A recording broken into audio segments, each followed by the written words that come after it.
Deputy Speaker.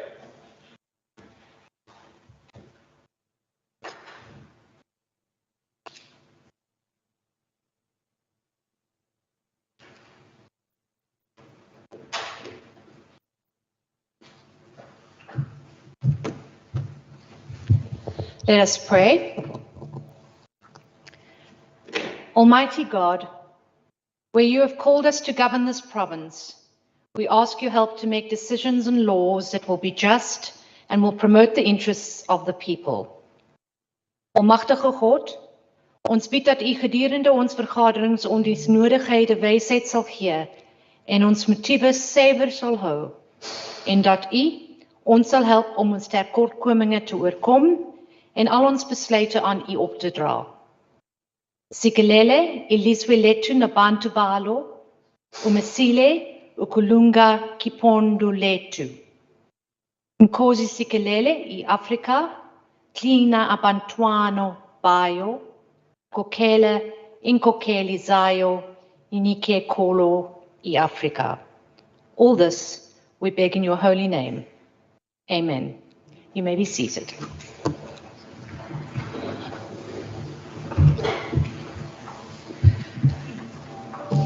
A very good afternoon to our members of this House and to all the guests and those that are online.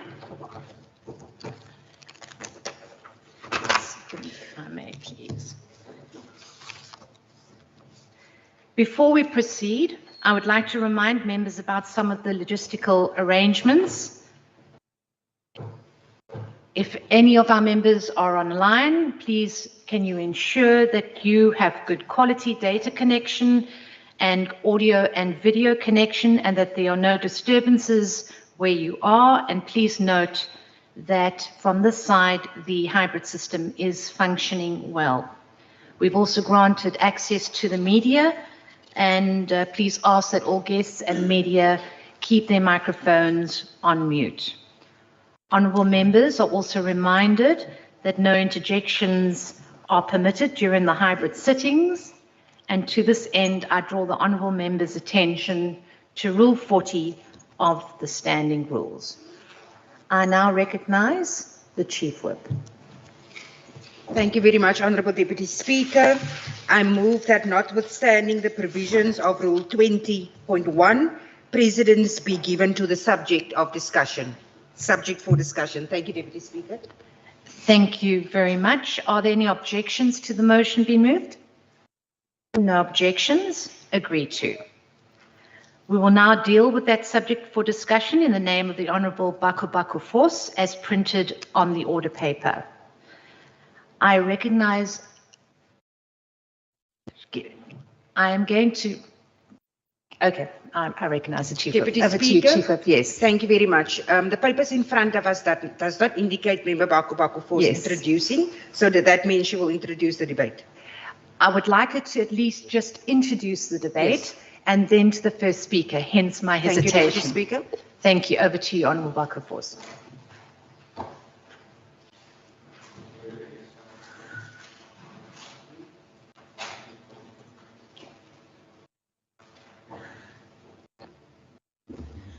Thank you, Deputy Speaker. Deputy Speaker, our debate today is based in the debate of Freedom Month, socio-economic freedom for some in the Western Cape Provincial Parliament. Thank you, Deputy Speaker. Thank you very much, Honourable Baku Force. That's all in line with our rules. I now call on the Honourable Minister Mayor. Thank you, Honourable Deputy Speaker, and thank you to my colleague, the Honourable Baku Force, for arranging during the debate on Freedom Month a topic close to my heart, but also close to the heart of the people of South Africa, because this is a party introducing a topic where they stole the freedom of South Africans for the last 30 years. And therefore, this is a political debate, and I welcome this debate. And thank you, Honourable Baku Force, because you are now, and your party, introduce a debate, because this is a debate sponsored by the ANC of the arms deal, the ANC of Sarafina, the ANC of state capture, the ANC of Nkandla, the ANC of Pala Pala, Honourable- and now state load shedding. Honourable This Minister. is the party that introduces this debate. If you can take a seat, Honourable Deputy Whip. Honourable Deputy Speaker, can the Honourable Leader of Government Business please speak through you and not directly to our member? Thank you very much. Over to you.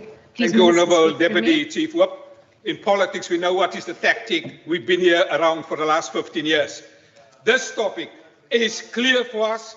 This is the ANC, Deputy Speaker. This is the ANC Order. of the brown envelopes. This is the ANC of Travelgate. This is the ANC of PRASA. You have introduced a political debate. Let's debate the politics of your topic. Honourable Speaker, but there is a former president who introduced this discussion when he said, Thabo Mbeki, he made an honest assessment and he said, and I quote, it has impacted negatively on the standing of the ANC with many of the masses of the people. In a different way, he said, they have destroyed the freedom of the masses of the people. In this sense, Thabo Mbeki unknowingly was confirming the sentiments of millions of South Africans, and so it is time for the ANC to pack up and go. An ANC who cannot even hold a provincial congress in the Western Cape introduces a topic for debate. Honourable Deputy Speaker, put it differently, the ANC participated in this debate today.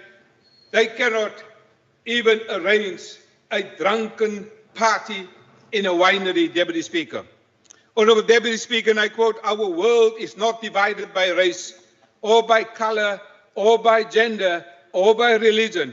Our world is divided into wise people and fools. And fools have divided themselves by race, by color, by gender, or religion. These are the words of a human rights activist, Muhammad Safa. Honourable Deputy Speaker, the fools that Muhammad Safa is referring to is not sitting on this side of the House. Honourable Deputy Speaker, the lived experience of farmers and agri-workers who have encountered the DA difference speaks to what is possible when you have a caring, DA, competent, capable state. And that is access to socio-economic freedom. That's the real debate we're looking for. And opportunities instead of an ANC government that tramples and destroys the opportunities, the socio-economic freedom of our people, and then shamelessly refer to itself as the leader of society, barefaced, brazen, and blatant. Honourable Deputy Speaker, we have supported economic freedom, real freedom. A farmer, Wadia Japi, she and her family is experiencing the opportunities enabled by a DA-led government. Accessing these opportunities has led to socio-economic freedom for her, her family, and the employees on her farm. And the Premier visited her, I visited her, members of this side of the House visited her. She started planting dania for personal use on a small holding in Philippi. This is the real socio-economic freedom. Supported by her mentor, Johan Terblans, and the Western Cape Department of Agriculture, we have seen her business grown to where it now produces tons of dania annually. And I know the Deputy Speaker loves dania in her food. So thank you, Honourable Deputy Speaker, for supporting the dania industry. She also supplies crop salads under the Dew Fresh brand. I know the Deputy Speaker loves her salads. It's coming from that farm. In addition, her business expands and providing now 10,000 eggs per day to New Light, to top restaurants, even to Muck and Bean. I know the Deputy Speaker loves the Muck and Bean. I know she loves the salads coming from this farm. There's 10,000 eggs produced per day. I know the Deputy Speaker loves her boiled eggs in her salad. Wadia Jacobs, Japi, and her husband consider themselves first-generation farmers whom one day can comfortably hand over the business to their sons, Nabil and Tahbik. Another farmer, Bernard Dirks, of Pakketberg, I just passed here half an hour ago, moves through the life smiling as he knows too well what it feels like to be sad. And so through support from this department, he experienced first-hand socio-economic reform, socio-economic rights. And so this ambition is real, it's happening. It's not a space to dream, it's a space to deliver, Honourable Deputy Speaker. But this is through hard work, tenacity, support and mentorship. Stefanus Richner Wernet completed also a farmer development program. Honourable Deputy Speaker, this House knows that there's only one province that has a farm worker development program. That program purpose is to allow for socio-economic reform. I know the Honourable Chief Order, members. Order, members. Continue, Minister. You may continue. Thank you to honourable members on that side of the House that try to decode what I'm saying because the message has not yet landed. These projects that I'm now thinking is for us important because the ANC, their thinking is beyond the masses. It's beyond outdated, beyond outmoded, obsolete rhetoric. The ANC is missing in action. Honourable Deputy Speaker, this is a different story because we are the only department in South Africa where we have an agri-worker support program and the referral system which links agri-workers to the government departments. If you want to talk about socio-economic rights of workers, show me in any province where this happens outside the Western Cape. It does not happen. They do not care. Our program is also making available an awareness and information sessions to provide agri-workers and rural communities with the applicable services and opportunities to access the following. This is socio-economic development: rural youth, school, employment, rural safety, transportation, rural economies, entrepreneurship, Western Cape Prestige agri-workers, rural safety projects, and many others. Also, great work being done by my sister Department of Health through the Philani Healthcare Services, socio-economic development. Honourable Deputy Speaker, the above is only possible when you have a DA government that is caring, that has competence, that has accountability, that has integrity, that has innovation, that understands responsive governance. That is when you get socio-economic stuff happening in our province. And so the data is before us. Stats SA confirmed every single year. Members. Order, members. Honourable Deputy Speaker, the data for this debate is both in the Human Development Index, which shows that the Western Cape under the DA has the lowest inequality in South Africa. The data confirms it.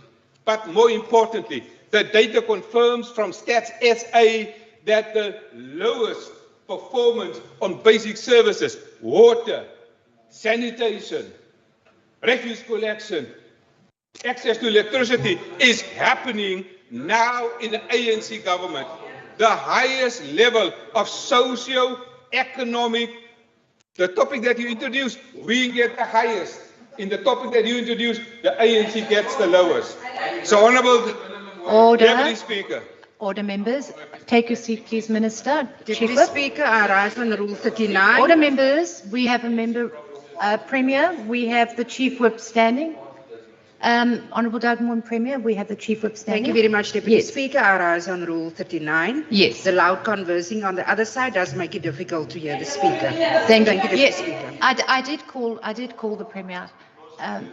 Thank you very much, Honourable members. Minister, you may proceed. Honourable Deputy Speaker, I want to really thank the Honourable Member for introducing this debate, because for the last 28 years, the party that she represents has undermined the socio-economic rights as per the Constitution, and therefore we have constitution building on the one side and we have institution building on the other side. And the institutions confirm that this debate belongs not to the Democratic Alliance, but where it belongs to the people, where the DA is governing. We don't want to claim the victory because people must feel the difference. And so it's time for this debate to say to Honourable Member Baku Baku Force, your time is up, pack up and go.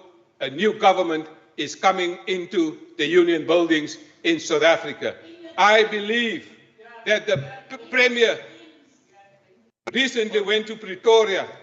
I asked him what was he doing there. He said, I went to collect the keys of the union buildings. It is already in his pocket. And so there can no more be meetings of your party. So we have the keys, Mr. Baku Baku Force. And my honorable friend, I miss Mr. Klaas. If you see him, I want the Premier to invite him for a cup of tea in the union buildings because I love Mr. Klaas. He's a great man. Where is he, Mr. Klaas? Are you online? I miss you. I love you. But socio-economic development is happening where the DA is governing. I thank the Honourable Speaker. Thank you very much, Honourable Mayor. I now recognize the Honourable Baku Baku Force. Thank you very much, Deputy Speaker. Deputy Speaker, again, DA is showing us how much they don't care about our community. He's bragging now. He's bragging about your salads that you are eating in the expensive restaurants while our people are suffering. They don't have even get money to buy bread. Some of them, they don't have even place to sleep. Deputy Speaker. Honourable Baku Force, just take your seat for a second. Chief Whip, Honourable what's your Deputy point of order? Speaker, I believe that the Honourable Member is misleading the House. The Speaker never spoke about any restaurant. I'm going to dismiss honourable members. Honourable members, that isn't a point of order. It's fine. It's not a point of order. You may proceed, Honourable Baku Force. Thank you very much, Deputy Speaker. No, the Chief Whip, maybe she was sleeping because really the minister was rapping. You can sleep because it's like he was singing because he doesn't care who's Order members. I'm trying to Honourable listen. Deputy Speaker, we are having this debate in April, a significant month in the calendar of our country, Deputy Speaker, where we celebrate freedom. Freedom Day as well as the fallen heroes of the liberation struggle against apartheid. This includes the lives of Vuisile Mini, born in April of 1920 and hanged in November of 1964 by the apartheid government. This month also marks the apartheid execution of Solomon Mahlangu, the barbaric assassination of Chris Hani, and the passing of President Oliver Tambo. We also celebrate the life of courageous Mamuwini Nomzamo Madikizela Mandela. We also remember many other local heroes who were active in Poland, particularly in Drakenstein, like Mawetu France, Monde Kalase, Themba Moko, Phumla, Mtetheledi Titana, Themba Titana, and Sonia Titana, and many more others. These and many other heroes dedicated their lives in the pursuit of a non-racial, non-sexist, united and prosperous society based on the rule of law and justice, equality and human rights of all. It pains me that the remains of many of our liberation struggle heroes in the province, especially at Maitland Cemetery, lay in ruins. These include the mortal remains of the Kukuletu 7, Robert Waterwich, Anton Franch, Ashley Krill, Dulcie September, Zolile Malindi, and his wife, and many others. Some of these graves have been declared heritage sites, but are not marked as such.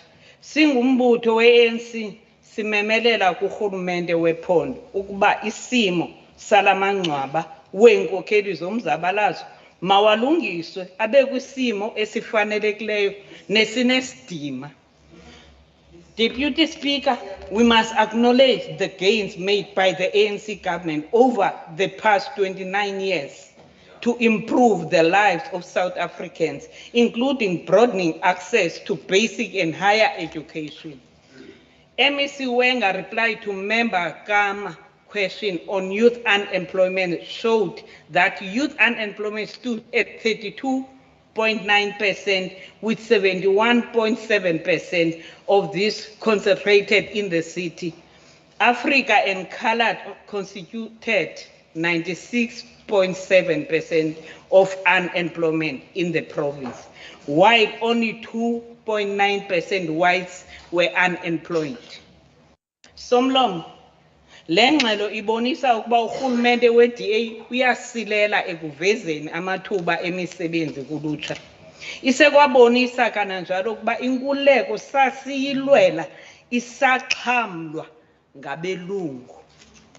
Ziimeko ezinjena eziphembelela ukunyuka kobundlobongela nokuba ulutsha luphele lusebenzisa iziyobisi notywala. Simemelela ukuba urhulumente wephondo avule amaziko onyango lwabo basebenzisa gwenxa iziyobisi phakathi ezilokishini ukuze uncedo lusondele ebantwini. Isisekelo salameko kukuba imfundo esemgangathweni kweli phondo ixhamlwa ngabantwana babelungu kuphela. Abantwana bethu abavunyelwa ukungena kwizikolo ezisemgangathweni, bayanyanzeliswa ukuba bafunde kwizikolo ezisezilokishini. Nalapha kwizikolo ezininzi ubafumana bengaphezulu kwama-70 kwigumbi elinye. Kwizikolo zabamhlophe awunakuze ubabone bengaphezulu kwama-25 kwigumbi elinye.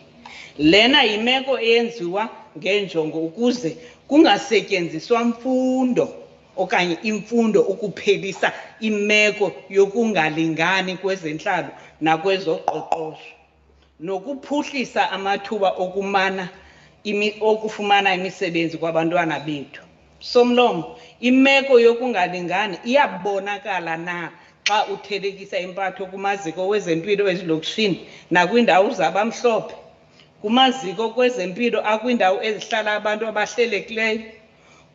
Kuvamile ukuba abantu balale phantsi okanye ezitulweni iintsuku ngaphambi kokuba bafumane unyango. Kuvamile ukuba amaxhego namaxhegwazana evuka ngobumnyama ayokulinda ngaphandle kwamaziko kwempilo, nalapho achitha imini yonke abuye ngobumnyama, maxa wambi bengafumananga namachiza. Kwindawo zabamhlophe awunakuze uyibone loo nto. Yiloo nto i-ANC inyanzelisa ukuphunyezwa kwe-NHI ukuze wonke ubani axhamle kwezempilo ezisemgangathweni. I-ANC imemelela kurhulumente wephondo ukuba anyuse imali ayinika izibhedlele ezifana neKhayelitsha neMitchells Plain District Hospital ukuze kuphuculwe izinga leenkonzo kula maziko. Sekukunje kwezi zibhedlele kungenxa yorhulumente we-DA owavala isibhedlele sase-GF Yoste kungekho sizathu wohlulakala ukusakha esi sibhedlele. Deputy Speaker, izolo sivuke sisiva iindaba ezibuhlungu zokuhlaselwa kubulawe abantu abathandathu kwingingqi yase-Ocean View. Iziganeko ezinje awunakuze uve ngazo kwiingingqi zabamhlophe. Akuyompazamo ukwenzeka kwayo kwiingingqi ezifana nezi, nangona nakoomaKhayelitsha nakoomanyanga kwakunye neMitchells Plain. Kumele siqalise ukubuza imibuzo yokuba amapolisa aqashwe ngenxa ye-safety plan azokutyalwa nini kwiingingqi ezifana ne-Ocean View ne-Manningburg. Ukubonakalisa ukungakhathali kulo rhulumente we-DA, imali ye-safety plan ithe yathotywa ngezigidi ezingama-50 kuhlahlo lwabiwo-mali lwalo nyaka. CENC simemelela kurhulumente wephondo ukuba anike inkxaso efaneleyo kwi-CPFs, Finish off, ayeke honourable ukuba member. nedolo ngakwii-neighbourhood watches. Simemelela ukuba ongeze imali zenkqubo ezilwa nokuhlukunyezwa kwamanina Thank you, nabantwana honourable member. kwakunye nokuza nezinye iinkqubo ezijongene nokulwa nodlwengulo kwakunye nokubulawa kwamanina. Enkosi.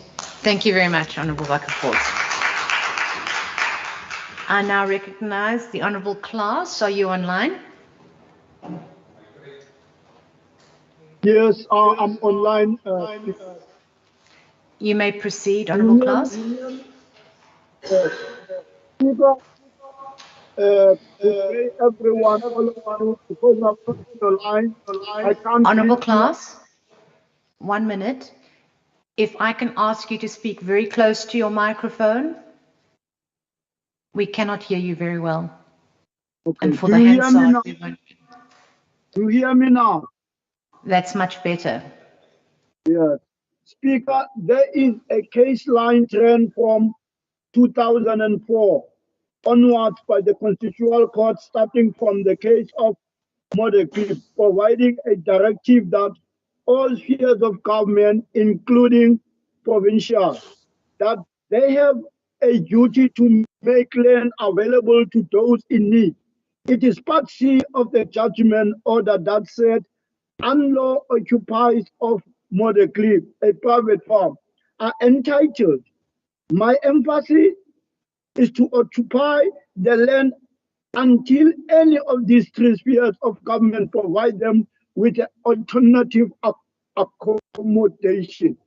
Speaker, this is a useful precedent in our South African jurisdiction on how we must deal with this DA-led Western Cape provincial government. Speaker, instead of taking the opportunity to turn the Tafelberg property into social housing opportunity as ordered by the Western Cape High Court, it was this government which continued to waste taxpayers' money by litigating that progressive judgment all the way to the Supreme Court of Appeal.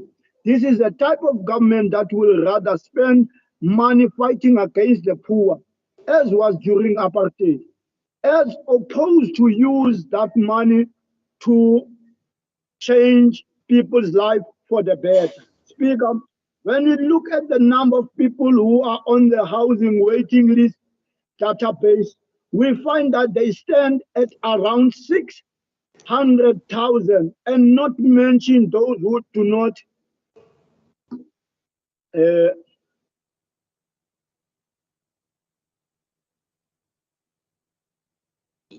You those okay? mentioned who do not have that list was made by all sorts of red tape so that the number of people on the list do not increase further. Speaker, intermediate care medical facilities such as Baghdad are closed at will just because the Department of Health wants to fire nurses and other staff.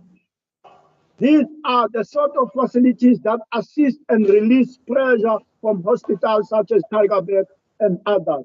Speaker, the right to basic education cannot be assessed by poor in this province. The school placement system in this province is disaster.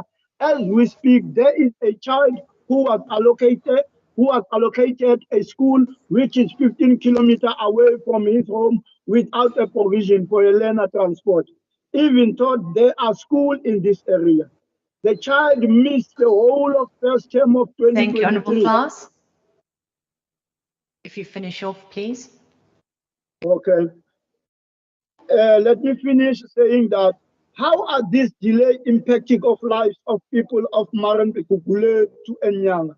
Which hospital now cater for their medical needs, and where those medical facilities are accessible to them, since majority of poor people cannot even afford transport. Thank you. Thank you, Speaker. Thank you very much, Honourable Klaas. I now recognise the Honourable Sean August. Are you online? Honourable Deputy Speaker, residents in this province are standing off against waves of extreme poverty, a growing need for food, homes, community support, health services, and so many other factors are crippling our communities and the future of our children. Are our people free if they still live in the periphery of Cape Town and economic hubs across the province? Are we free if spatial segregation still paves the way for housing developments? Are we free when the office of the Premier to this day still fights inner city social housing developments, Tafelberg being an example? Are we free if there still exist different levels of service delivery dependent on your community's economic muscle in municipalities across this province? Are we free when we hear Cape Town is still the mostly unequal city in the world, almost 29 years into democracy? The DA-led Western Cape government is known for prioritizing the needs of the rich in the leafy suburbs above our most needy residents in townships, the Cape Flats, and informal settlements. But we are here to offer solutions to them today. Integrate communities as a matter of urgency, bring people closer to their places of work, establish channels where business opportunities can be explored in rural communities and informal settlements, make rural towns economically viable by imploring established companies to branch out to them, exploit our community's culture and heritage for tourism purposes, ensure that a standard of level of services is delivered to all residents for all municipalities. These are some of solutions that would positively impact the socio-economic deprivation our people have been subjected to. We need to start building towards a truly free and fair Western Cape and South Africa. Thank you, Deputy Speaker. Thank you very much, Honourable August. I now recognise the Honourable Pretorius. Thank you, Honourable Deputy Speaker. Deputy Speaker, I previously stated that healthcare is the baseline of every other issue we discuss in this House. Without adequate healthcare for our citizens, there can be no progress on other issues. So, Deputy Speaker, let us discuss freedom today. Deputy Speaker, access to quality healthcare is a fundamental human right. In the Western Cape, significant efforts have and are being made to the improvement and provision of quality healthcare. This government has invested heavily in making our healthcare system more efficient, and that efficiency has become ever more important as our population grows and our equitable share from national government shrinks. The Department of Health and Wellness is a prime example of how this government goes the extra mile and does more with less for the good of our citizens. To ensure that our resources are more efficiently allocated, the department has introduced an electronic health record system which enables our dedicated and hardworking healthcare professionals to access patient information quickly and efficiently.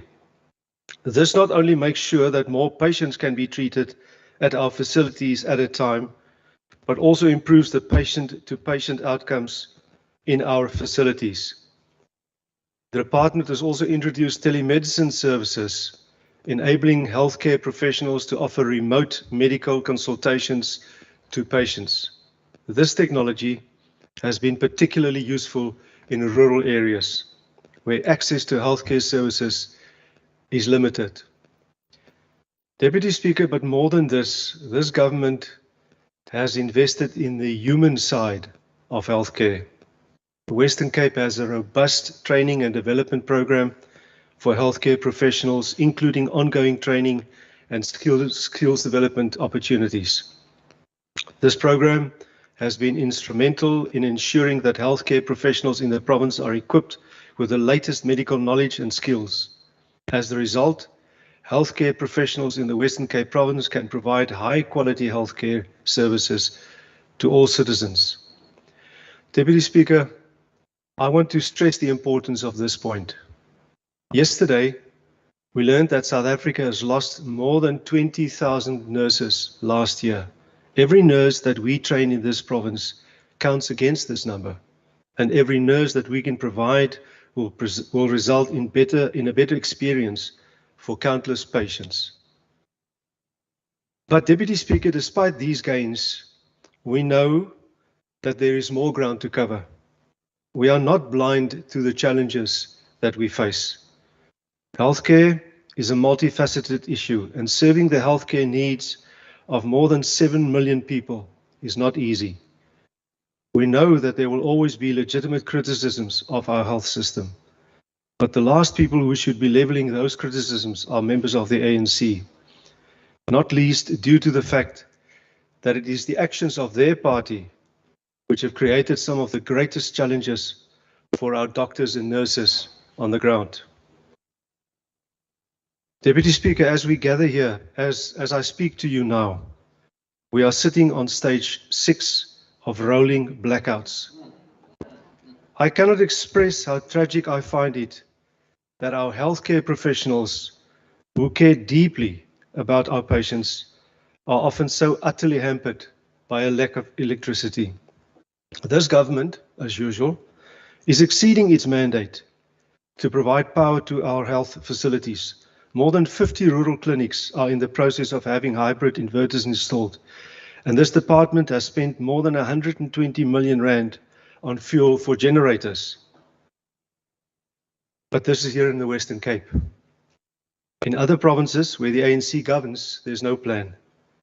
The ANC has created the problem of rolling blackouts, has not lifted a finger to solve it, and our people are suffering as a result. Where is the freedom in that? The disparity in service delivery does not end there. This government has placed a massive focus on the provision of psychiatric care to our people. Several new psychiatric units are being built in hospitals across our province, including Khayelitsha District Hospital. These units are particularly relevant in our province, where substance use disorders and substance-induced psychosis run rampant through our society.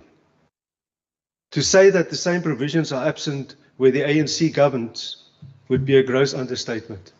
Deputy Speaker, have we forgotten the Life Esidimeni tragedy?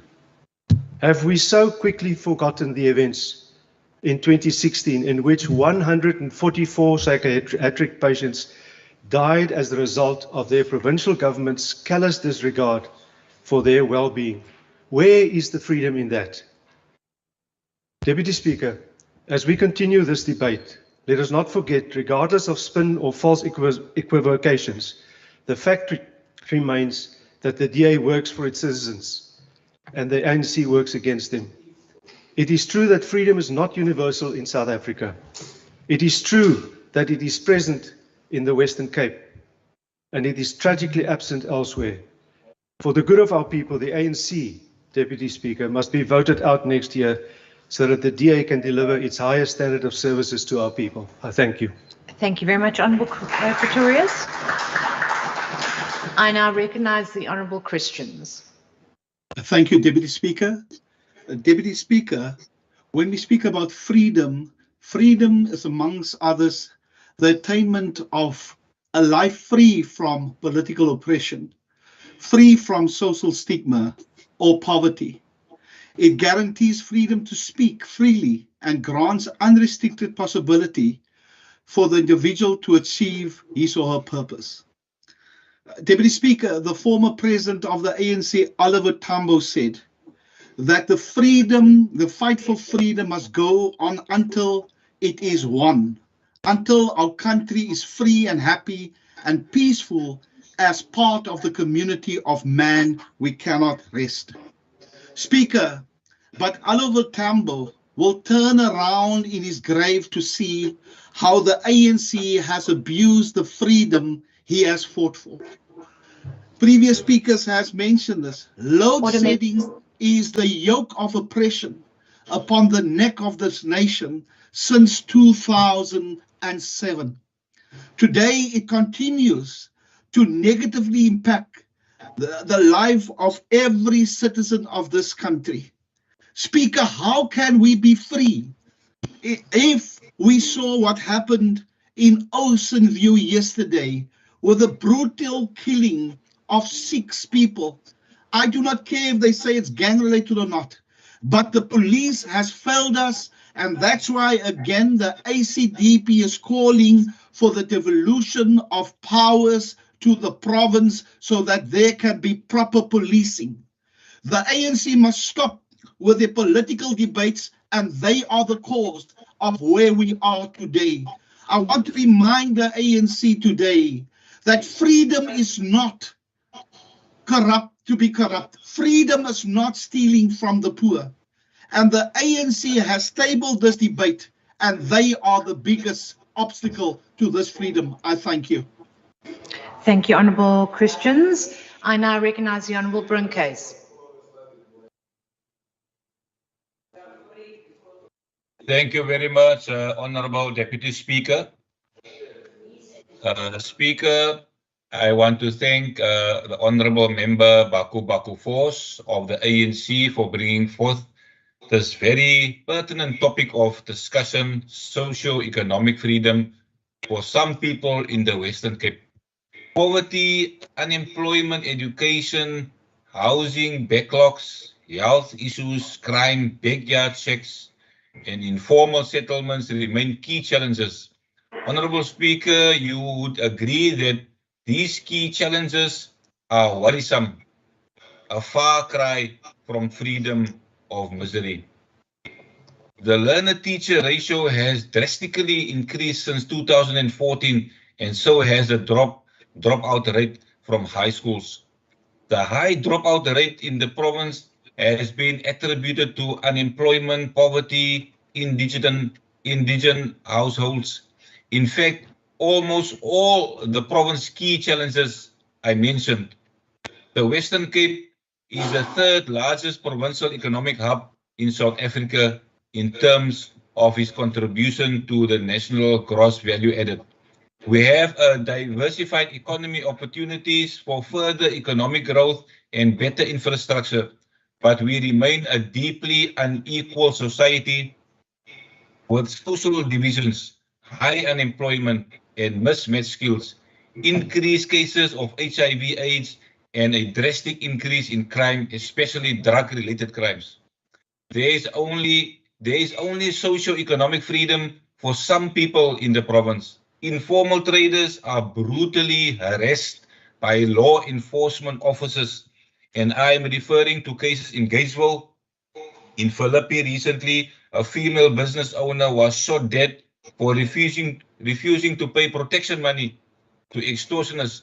Business people on the Cape Flats and in townships are not safe from the protection rackets, and police are turning a blind eye to the crisis. Tourism in areas on the Cape Flats continue to be sidelined by local governments because their businesses are in high-risk areas. Thank you very much. Time is up.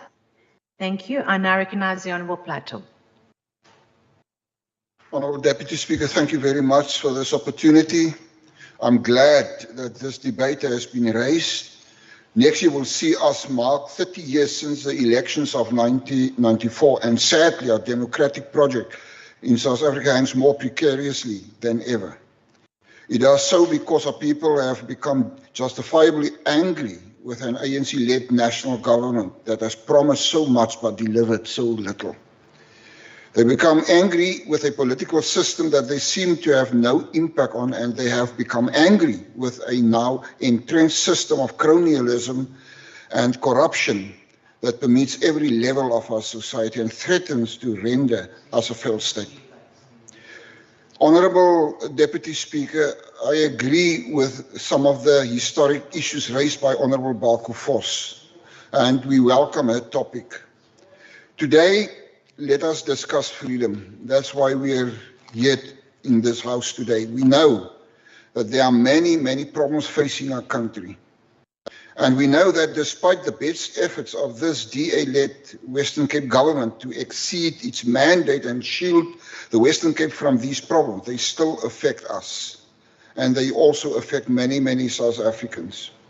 We also know that the ANC has taken no action to fix any of these problems. And I'm sure that members of the opposite side will disagree.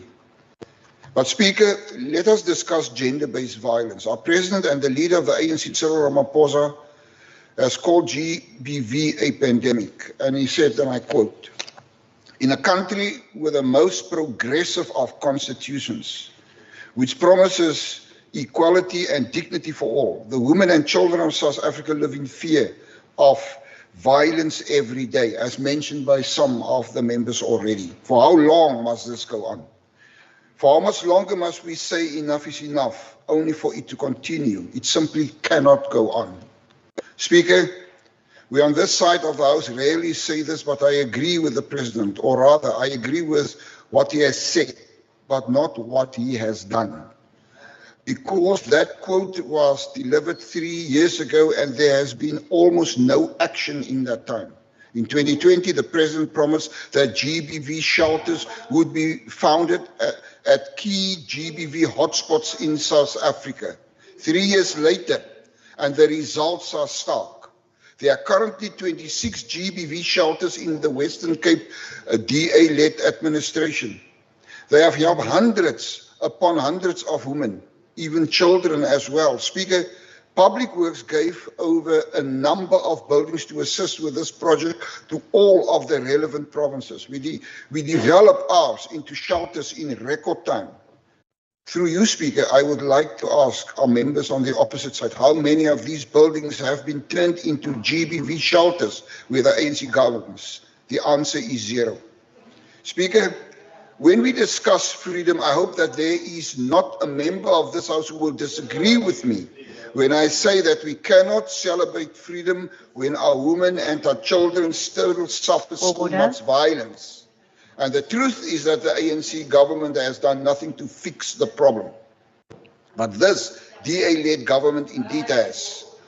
And let us discuss economic freedom too. We know that this economy has been ruined by the ANC. This is through their rolling blackouts, their disastrous foreign policy that jeopardized trade agreements, and the constant, ever-present looting, fraud, stealing of the purse. More than half of this country has been forced to rely on social grants, which are not delivered. I have seen the dysfunctionality for myself, and we now hear that the post office is being liquidated and that multiple branches will close. While I'm glad that no more public money will be spent on propping up yet another failing parastatal, I am worried by the fact that there has been no discussion of what will happen to those who receive grants through the South African Post Office. And Speaker, even when the ANC-led SASSA somehow manages to get grants to people, what impact do they have? How do you raise a child on 500 rand a month? How do you buy a month's worth of food for 350 rand? Our people are resilient and intelligent, and they all too often find ways of making the impossible happen and living off these meager amounts. Because they should not have to. Our people deserve much better. They deserve opportunities. They deserve jobs. They deserve not to have to wait in lines. They deserve their pension money to travel far and wide to SASSA offices that cannot help them or close without notice. They deserve not to be turned away due to load shedding, staff shortages, or unsafe buildings. They deserve so much better than what the ANC can give them. They deserve what the Democratic Alliance has to offer. Honourable Plato, just take your seat. There is Honourable Sayed's on the floor. Honourable Deputy Speaker, I've noticed that somebody online has got a hand up, one of them. Maybe we can just double check. I'm not sure if there's a hand up. There's not one on my screen, but I'm trying to see whose microphone is unmuted. If I can just ask our honourable members or any guests to please make sure their microphones are muted. You may proceed, Honourable Plato. Deputy Speaker, thank you very much. Speaker, allow me to be clear on my own party stance on this one matter. The ANC has previously attempted to portray our party as against grants. This could not be further from the truth. We stand for grants that will get our citizens out of poverty, rather than keeping them dependent on the state. But more than this, we stand for an economy that will create jobs and raise our people out of poverty for good. We have the blueprint for how to do this. The ANC obviously can't. They prove themselves that they can't do anything. We have applied it already here in the Western Cape, where we created 167 out of 169,000 jobs created the last quarter. If you want true freedom, Speaker, there it is. The ANC cannot provide it, but we can. Finally, Honourable Deputy Speaker, we know that the country is unequal, but to succeed as a nation, we must raise the poorest of the poor upwards. We must invest in the poorest of the poor. We have the resources and the willpower to do it, Speaker. In theory, fixing this country is not difficult, although difficult. But we need a government and a president that will talk less and do more. True social and economic freedom can only be achieved when there is enough of an economy for all to participate in. And with the loss of the ANC majority in 2024, this will finally be achieved. I thank you. Thank you very much, Honourable Plato. Order members, I now recognise the Honourable Murray. 1 minute, Honourable Murray. Honourable Dugmore, what's your point of order? The point of order, out of respect to the House, Speaker, is that we will be launching a silent protest against the fact that Mr. Murray has not apologized for his racist statements. We will not leave the House as we did the last time, but we will have a silent protest against Member Murray. Honourable members, I'm going to ask Honourable Murray to proceed, and I will look at previous rulings on this matter, but I'm going to just move on. Honourable Murray, can you proceed, please? Okay, but if it's going to be silent, 1 minute, Honourable Member, Honourable Barnes, Honourable Van Voorgel, also sorry, Honourable Van Voorgel, if it's going to be silent, then it must be silent. So I'm going to wait for the silence, and Honourable Murray will proceed. Honourable Murray, you may proceed. Thank you, Speaker. Speaker, report by the Health Organization, UNICEF, United Nations International Energy, Fuel, Food and Agriculture Organizations in 2022 stated the following. Of the 828 million people in the world who face hunger and extreme hunger, 278 million came from Africa. Now, since 1994, when the ANC took over government, South Africa faced high poverty, high unemployment, an energy crisis, rising energy tariffs, increasing interest rates, and soaring food prices. Order members. The report states South Africa produces food, but the food is not accessible to millions of its people.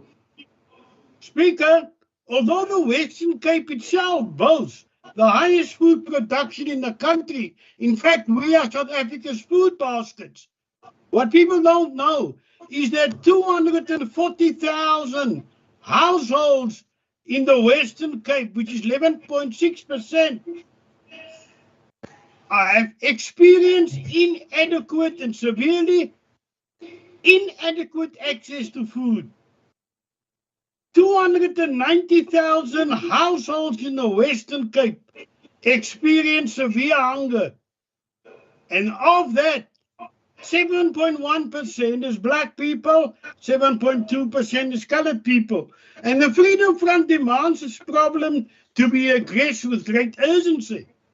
The debate speaks of socio-economic freedom for some only. I found it quite astounding because Professor Lawson defined economic freedom and liberty as the ability of people of a society or country to take economic actions and trade with any person of their choice, Thank you, Honourable Murray. Of colour. Thank you very much. Your time is up. I now recognise the Honourable Barnes. Dankie, agbare Deputy Speaker. Agbare Deputy Speaker, 'n paar weke gelede het ek die geleentheid gehad om die premier te vra oor Rooiland in Pere. Ek was glad nie verbaas toe hy geen kennis daarvan dra nie, want dit was in 'n breingemeenskap. En dit is wat ons heidaglik het in hierdie provinsie. As breingemeenskappe honger gaan slaap, babetjies op die vloere lê, geen kos en onder dakke wat baie nat is dit nie 'n probleem nie, daar is nie 'n krisis nie.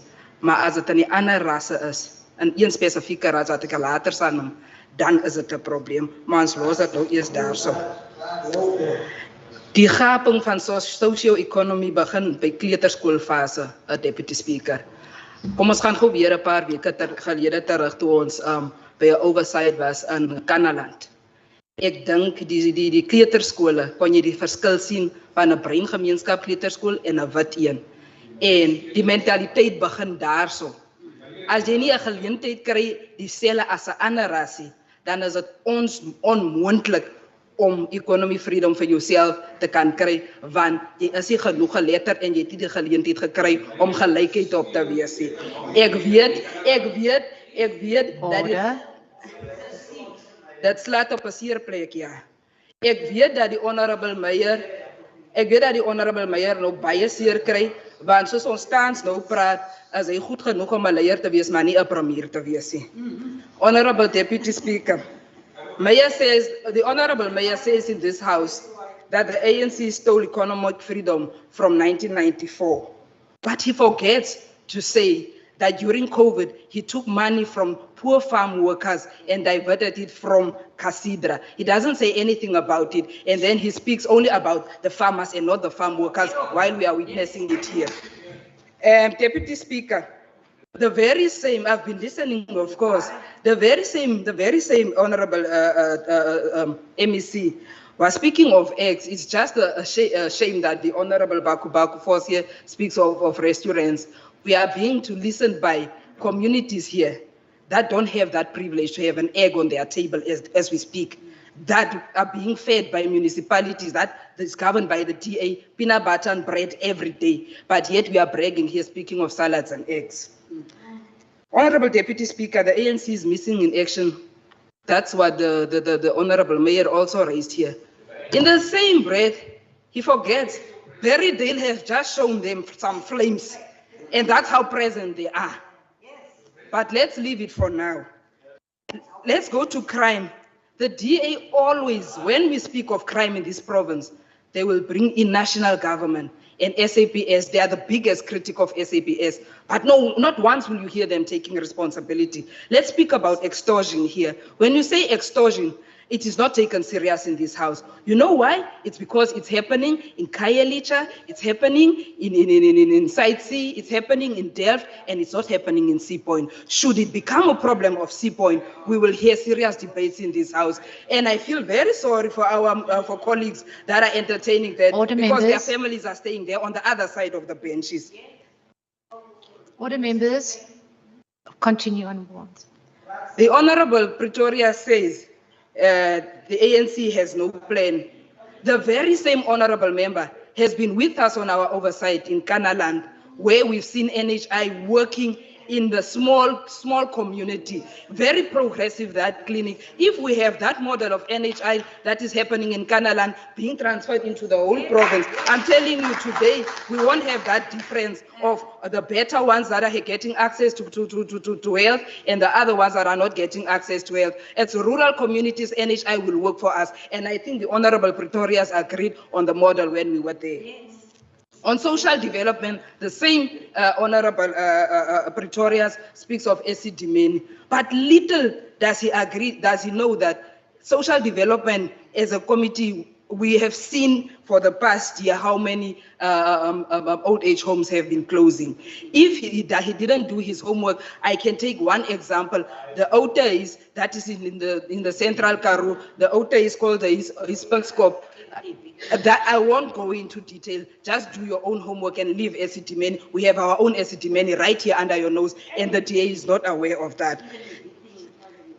When the DA steals, Deputy Speaker, it's called lack of funds. we are running out of funds, so we cannot do it. That's when the DA is stealing. And then when it's other parties called the corruption. The Honorable Plato speaks. The Honorable Plato speaks here. Order, members. Order, members. You may continue, Honorable Member. The Honorable Plato speaks here of GBV and shelters, and they are funded by the Western Cape government. Just last week, we were saying in this house that there are no funds for GBV. I want to know where that money is coming from. Deputy Speaker, as a government that prides itself in good governance and accountability, the Western Cape government sure does raise some concerns when it comes to the socio-economic freedom of the Western Cape province.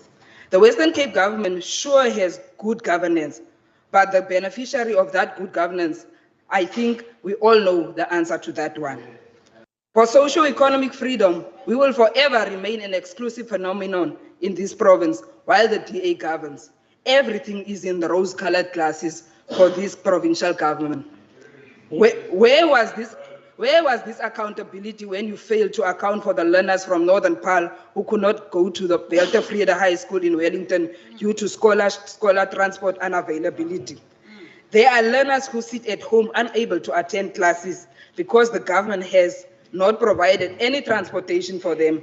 This is what leads to the increase of numbers in crime, and we are currently faced with notable crimes, according to the payroll, that have substantially increased.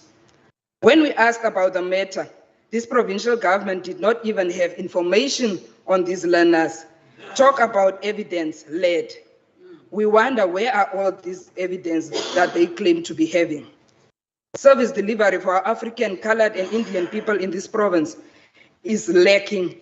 This DA-led province has failed to ensure community safety, provide adequate infrastructure, have an efficient healthcare system, and has definitely failed in local governance for the aforementioned. Just this past Easter weekend, a rugby tournament that comprised more than 60 rugby teams that was held in Khayelitsha received zero support from the Department of Cultural Affairs and Sport. This tournament had visitors from townships like from towns and even from other provinces, Eastern Cape and Gauteng province.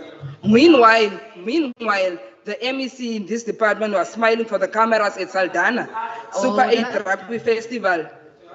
Order, members. Order, members. Can I continue? You may proceed. Meanwhile, the MEC of this department was smiling for the cameras at Saldanha Super 8 Easter Rugby Festival. This leads to one wondering what qualifies for one to have assistance and the other one not to get. Indeed, socio-economic is for some in the Western Cape province. We need to see more involvement of the provincial government on Black economic empowerment. To show the importance of Black economic empowerment policy, at its recent Likhota, the ANC resolved that BEE and related procurement policies must be strengthened and decisively implemented as to contribute to inclusive economic growth and reduce barriers to entry for Black businesses. Economic transformation. Finish your, yes, your time. Just finish your last sentence, please. Yes. Economic transformation and economic participation of Black, Africans, colored, and Indian people in these provinces are appealing. The ANC has been continuously contesting the participation of Black businesses in this Western Cape economy. Thank you very much, Honourable Barnes. I now recognise the Honourable Bosman. Afternoon, Honourable Deputy Speaker. Honourable Deputy Speaker, this debate concerns socio-economic freedom in the Western Cape. And we know that our people cannot truly be free until the scourge of crime and violence has been eliminated from our streets. A goal that the Western Cape is making progress on, slowly but steadily. Today we've heard the ANC lament this government's policy. A certain honourable member who spoke before me didn't even write a speech. She just responded to points made on the side of the House. Order, members. The ANC is here trying to convince us that the Western Cape is the worst run province. Order, members. Please take your seat. Just take your seat. Honourable members, if we can just have order. Honourable Sayed, do you have a point of order? Just a proposal. Can the Honourable Bosman maybe be taken through by the Honourable Premier on what is sweeping, just on the concept of sweeping? That's not a point of order. But Honourable Bosman, you may proceed. You're going to have to speak quite loudly. Thank you very much, Honourable Deputy Speaker. Order, members. Honourable Deputy Speaker, as I was saying, the ANC Honourable is trying to convince us that the DA-run Western Cape is the worst-run province.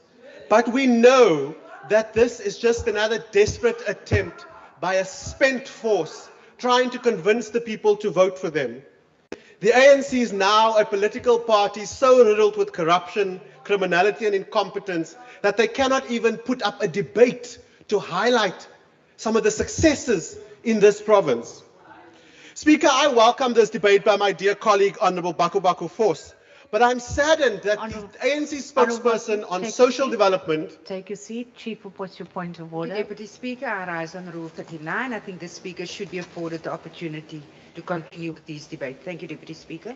Yes, honourable members on both sides of the House, it is getting rather loud.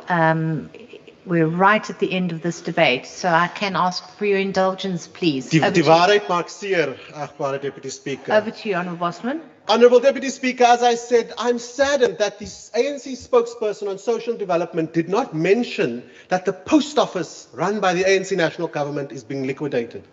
That thousands of pensioners in this province are scrambling to renew their SASSA gold cards. But we want to talk about the quality of life. We know that even ANC members are lining up at DSD offices asking for help because Minister Zulu does not care. Honourable Speaker, I really want to appeal to the ANC to start looking at what's being done in this province and to stop with the cheap politics and to push their comrades in national government to seriously support the work that's being done by this government, especially when it comes to poverty alleviation, safety and crime. Let us not forget, Honourable Deputy Speaker, during the hard lockdown, the ANC national government refused to allow us to feed school children. Speaker, safety is pivotal if we're going to create a free and safe Western Cape. The people of this province deserve a safe space to raise their families and to create economically thriving communities. I'm sorry that the African National Congress has not supported any of the safety initiatives brought by this government. Every sitting, they lambaste the hard work being done by us to keep our communities safe. They conveniently ignore every single time that we are putting in measures in place to fill the gap left by Minister Becky Cele and the competent national government. The South African National Police Service gets its orders from the ANC national government. If we had a devolved police service, we would have deployed them readily like we are deploying our LEAP officers. Speaker, yesterday afternoon I went to Neptune Lane in Ocean View, where 6 people were mercilessly gunned down. This happened 750 meters away from the Ocean View police station. But we know 6 people were shot dead in a community where kids were playing in the street. It's not only a tragic and unnecessary loss of life, but it's also a stunning indictment on the state of crime fighting in South Africa.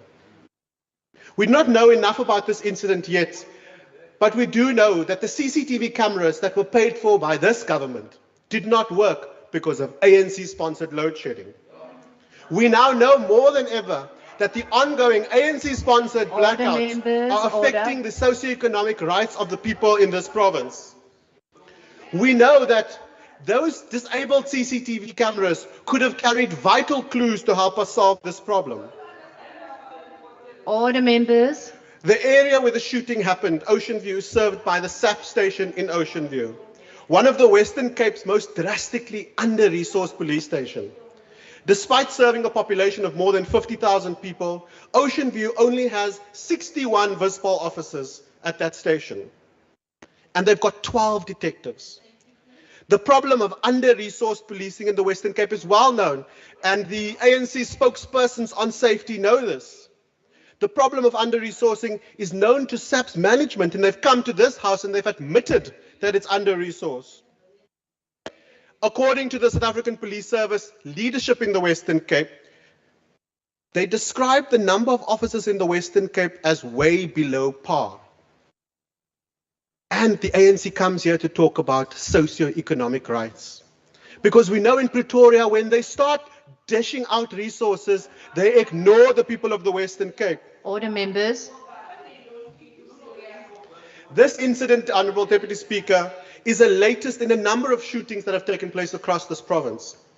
It's spurred by other incidents that have also happened. And the DA has once again, and I join Member Christians in reiterating a call for the Western Cape to have a devolved police service. But what we're also asking for is to improve the socioeconomic status of the people of the Western Cape. Let's stop guns from ending up in the hands of gangsters, because we know that those gangs are being handed out by the South African National Police Service. We've joined calls for a Western Cape gun destruction site. And I hope that members of the ANC will think about the socioeconomic rights of our people when we make these calls again to SAPS, because we can't have a police service that hands guns to criminals. That undermines the socioeconomic rights of the people of the Western Cape. Speaker, what happened yesterday in Ocean View in Neptune Lane is a result of long-standing issues in policing made manifest. Load shedding, under-resourcing, and the SAPS's role as the de facto dealers in illegal firearms has resulted in these 6 deaths. And this event plays itself out in countless places across our province. We know how to stop the killing. But rather than join hands and fight crime with us, the ANC would prefer to come and criticize this government's efforts. Honourable Speaker, as we're discussing the socioeconomic status of the people in the Western Cape, we must look at some of the successes as has been highlighted by the different speakers. Through you, Member Barnes must have been at a very different oversight visit in Kanaland, because we visited Bergsig and Zoar, 2 coloured communities, and as the former constituency head for Kanaland, I can tell you, none of those ECD centres were in white areas. But I do hope that next time the ANC comes, on an oversight visit, they would be less worried about the ice binds and the tomahawks and think about the plight of our people. Because we know in this province, the DA stands for the upliftment of all the people in the Western Cape. We know that the Western Cape government creates safe spaces for informal traders to trade, and where in the Western Cape, our economy is thriving. We know that LEAP officers have been deployed despite the reduction in the LEAP fee funding. LEAP officers are still doing their work. Order, members. We know that construction projects in this province are creating thousands of jobs, improving the lives of citizens. We know that in this province, and we've seen it through our oversight visits to schools, that we believe in providing quality education for every child in every classroom. Honourable Bakufos, Honourable Barnes. And we know that through you, Deputy Speaker, we know that the members of the opposition endorse our education system because their kids go to our schools in the Western Cape. Because even, honourable members, Western Cape government runs schools. Honourable member, can you talk to me, please? Address me. Honourable Barnes, you can't shout. Honourable Barnes, Honourable Bosman, please take your seat. Honourable Barnes, I've been speaking to you. You can't just shout above. Honourable Barnes, I'm talking to you. Please. Interjections are allowed, but not shouting over one speaker and the speaker. So if we can just allow Honourable Bosman to finish his debate, please. Thank you. Over to you. As I conclude, Honourable Deputy Speaker, I would like to ask the members opposite us, please, to go away from this debate, contemplating freedom. Think about what freedom means. Through you, Honourable Deputy Speaker, I ask them, do you truly believe the people in your government are free? Do you truly believe that the people living in the rest of South Africa enjoy the same socioeconomic rights as the people in the Western Cape? In your hearts, can you truly believe that your party offers a government that can move people out of poverty?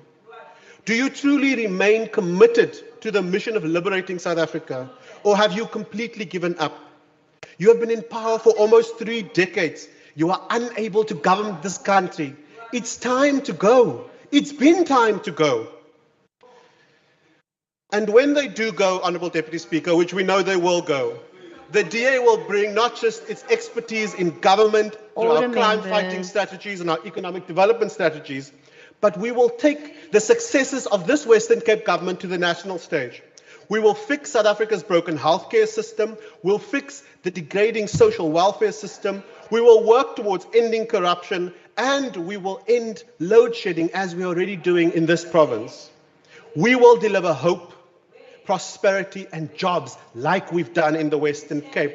We will fund artists and arts organizations and ensure that the people of the Western Cape gets to travel to other parts of the country to enjoy DA-run government. I thank you. Thank you very much. That brings us, honourable members, that brings us to the end of this debate. We now move over in terms of Rule 197. Honourable Van Vogel, Barnes, Honourable Barnes. Okay, we now move over to Rule 197 in terms of Rule 197 in terms of interpellations. I now recognise the Honourable Premier Wendy. Thank you very much, Deputy Speaker, and thank you very much to the Honourable Member for bringing this question or interpellation to the House. And it actually follows on very nicely from this question that has just been asked, and I think quite evident in the debate, probably the wrong question to have asked in this House. I also want to say that you almost get a feeling that it is being trivialized, and racism is a serious issue in our country. I think at the end of this debate, listening to the Honourable Gillian, when he was saying, Honourable Bosman, when he was saying that, do you truly believe in your heart that you are still liberating South Africa? And I want to say that, you know, I wonder whether the strategy of the ANC to continually drive division in our society through race is the right strategy. Because over the years sitting in this House, all I see is that strategy continuing, and I see the numbers in this side of the House just diminishing. And of course, the Honourable Member who asked this question used to sit on this side of the House. And slowly but surely, that strategy obviously is not working. I also want to say to the Honourable Member that this is a very similar question to he asked on the 12th of August last year, and of course now asks it again today on the 13th of April. And so first of all, before I get to the actual reply, because it is a very serious issue, I want to say to the Honourable Member that my office got hold of the South African Human Rights Commission to ask questions about this specific issue, and also I've drawn all of the data off their website. It was interesting, the answer came back in voice notes, and I had the opportunity to listen to those voice notes today as well. And some of the comments made, and I would actually say to the Honourable Member that it would be a good idea if the Honourable Member actually visits the Human Rights Commission and asks them the same question, because I heard in those voice notes words like that they didn't, that the issues that they were working was on a large backlog, and they've worked down the backlog. Then they said, we're not sure whether IOL, because obviously it's linked to an IOL article published in the Argus, which of course is, we know how much of a voice piece that is of the ANC, but how it was published there and said, I'm not sure where the IOL got their statistics.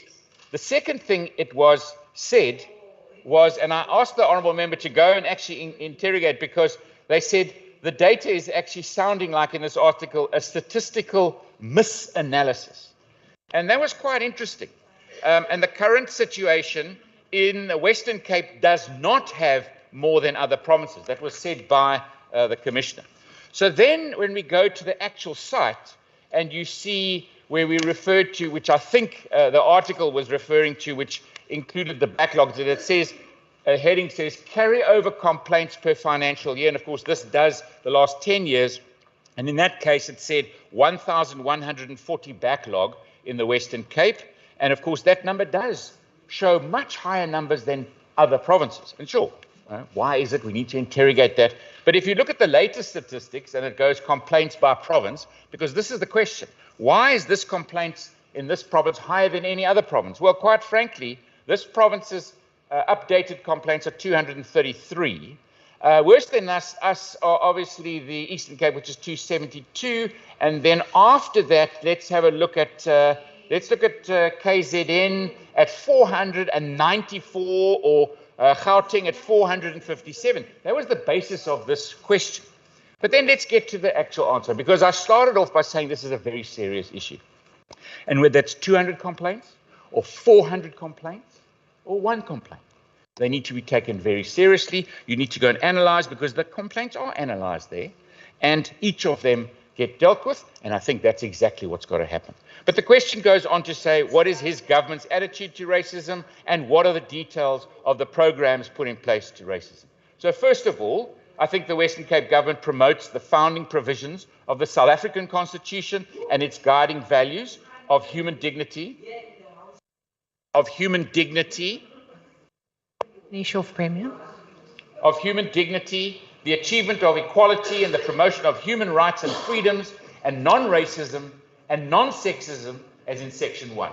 It is of paramount importance for us to ensure that we deliver on our mandates in the province. And if you go through each of our departments, it adds up to 18 pages worth of programs across every single department of where this policy and strategy is carried through, and we take this very serious. Thank you very much, Premier Winde. I now recognize the Honourable Dugmore. Thank you very much, Deputy Speaker. It's clear that the Premier's words about racism being serious is literally lip service and nothing more. Because the fundamental part of the national as well as the provincial constitution, which I still maintain the Premier has not read the provincial constitution, talks specifically about redress measures in regard to those who have suffered unfair discrimination. You can't just nod your head through the Deputy Speaker, because you are not taking this seriously, because not in a single speech, Deputy Speaker, that this Premier has made, has he ever referred to an injunction of our Constitution. And when one looks at categories of persons who have been discriminated against, that involves race. And what this province is actually about is race denialism. Because if they understood and embraced what the Constitution says about redress, then there would have been more action. And we've got a fundamental problem here, because according to this report, there were 123 race-related complaints laid in the Western Cape from April 22 to January 23. And according to the Human Rights Commission in the Western Cape, 43 of these cases remain under investigation, while most have been resolved through mediation. But it's also important to note that Felicity Harrison from the Institute of Justice and Reconciliation said, in the work that we have done, the Western Cape has had continuing problems between and within racial groups that have gone largely unaddressed. Antagonism both within race groups and between them is continuing, a trend that is carried over into our attitude towards foreign nationals from Africa. Spatial apartheid and the continuing inequality which perpetuates apartheid cleavages continues to exist. That is the basis of inequality and racism, and nothing that this provincial government has done has actually redressed. In fact, it was the Premier Winde and Helen Zille, who specifically refused a recommendation of their own housing department to integrate the city by developing Tafelsif, and instead offering that to private owners. So that is the clearest indication that the people of Sea Point, who've been saving domestic and general workers who are black and African and colored, were specifically being discriminated against, not following the redress provisions and actually giving that to a privileged private grouping. This is the clearest example of the Democratic Alliance upholding racist privilege, those who benefited, and refusing to implement redress. That is racism. These programs you talk about in 18 pages, where's one anti-racism program? We don't see it. Where's there a program amongst learners? We don't see it.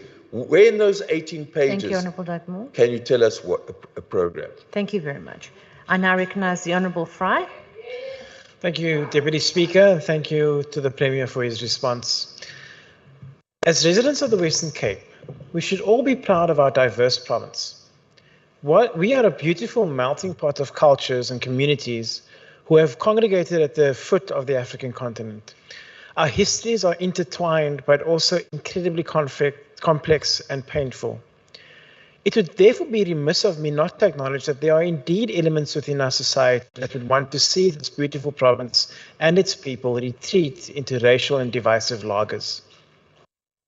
As members of this House, we all have a collective responsibility to stand against and reject any and all actions that seek to discriminate, divide, and be hateful. Not only outside of these chambers, but also inside of these chambers. We need to be mindful of our actions and words and how they can impact on others as well as the communities of the Western Cape. In the Democratic Alliance, our values are underpinned by freedom, fairness, opportunity, and diversity. These are the values we want to see espoused within this province and across South Africa. We welcome the Western Cape government working towards creating an inclusive province and its commitment to delivering an open opportunity society for all. Thank you. Very much, Honourable Fry. And now I recognise the Honourable Kasim.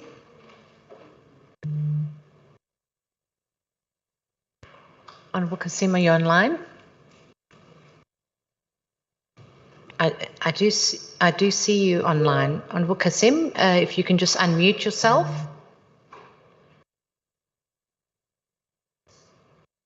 No? All right. I will ask IT if you can just please get hold of the Honourable Kasim.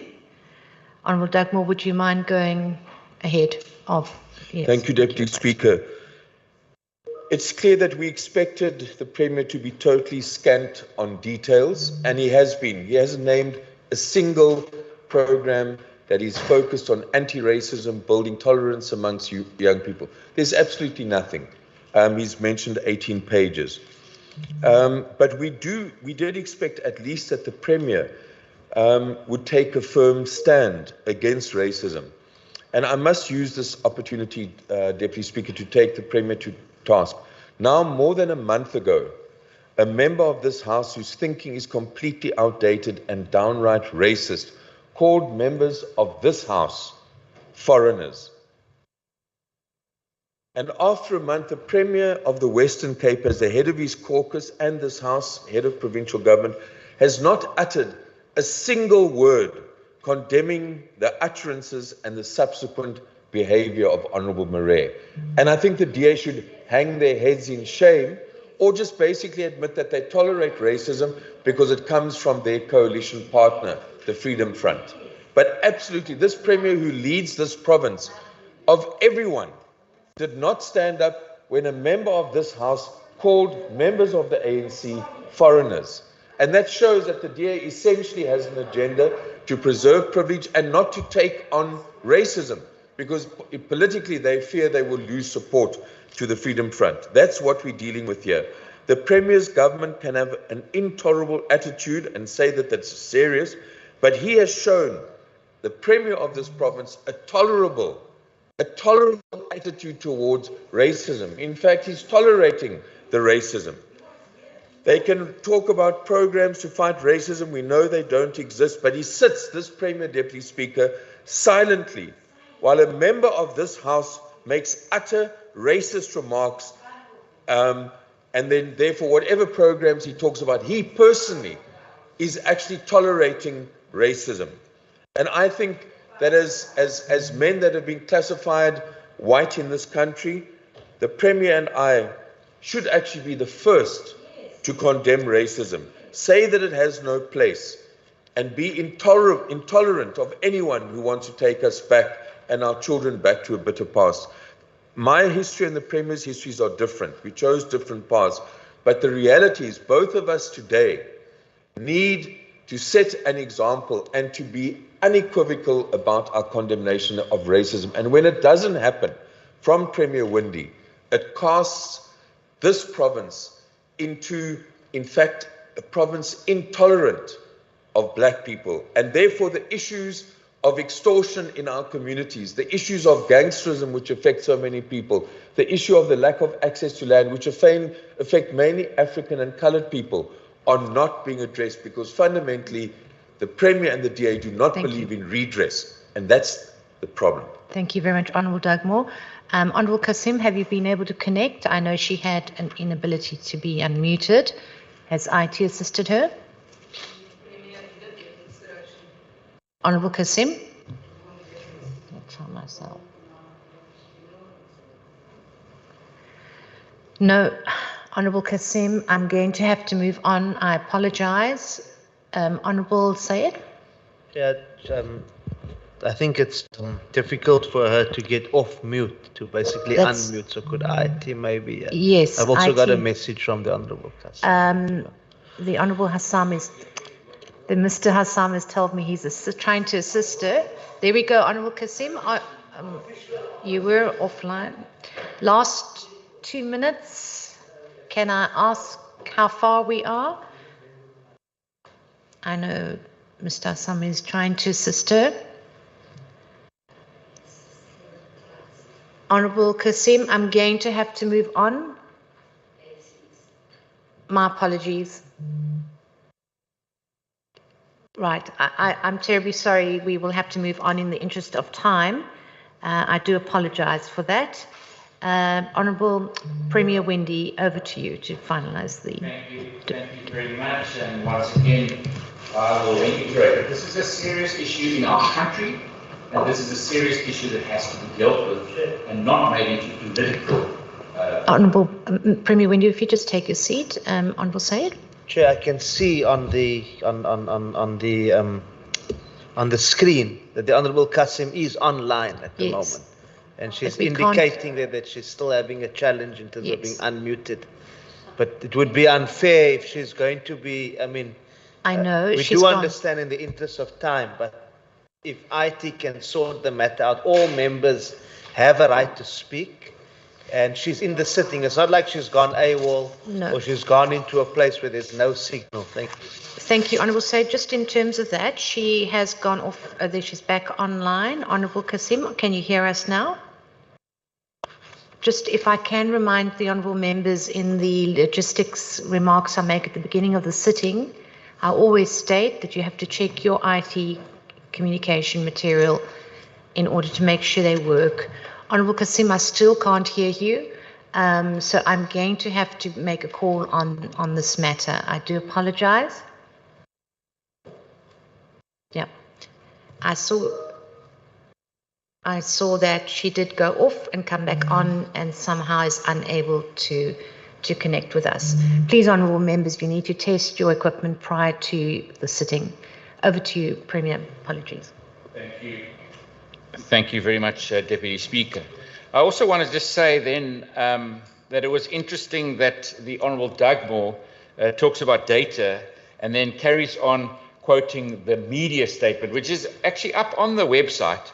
But it was interesting that the Human Rights Commission themselves were questioning this specific article. I wonder how long it's going to remain on that website, because I think they're asking themselves that question right now. And of course, that's when I went back to the actual data that was on the website. The Honourable Dugmore also then talks about redress and conveniently talks about the Tafelberg site.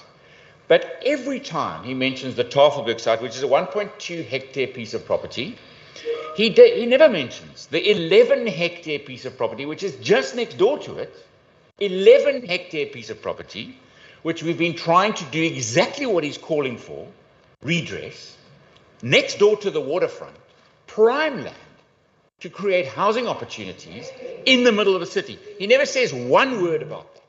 So he's not actually serious. He's playing politics here. He's not actually serious about redress, because then he himself would say, come on, guys, stop this illegal occupation. Let's get this property developed. Order, members. Order, members. Let's get this property developed to actually allow for what he's calling for. But again, let's also watch as soon as the outcome comes from the court case, because the court case on that Tafelberg site had to be challenged. It had to be challenged.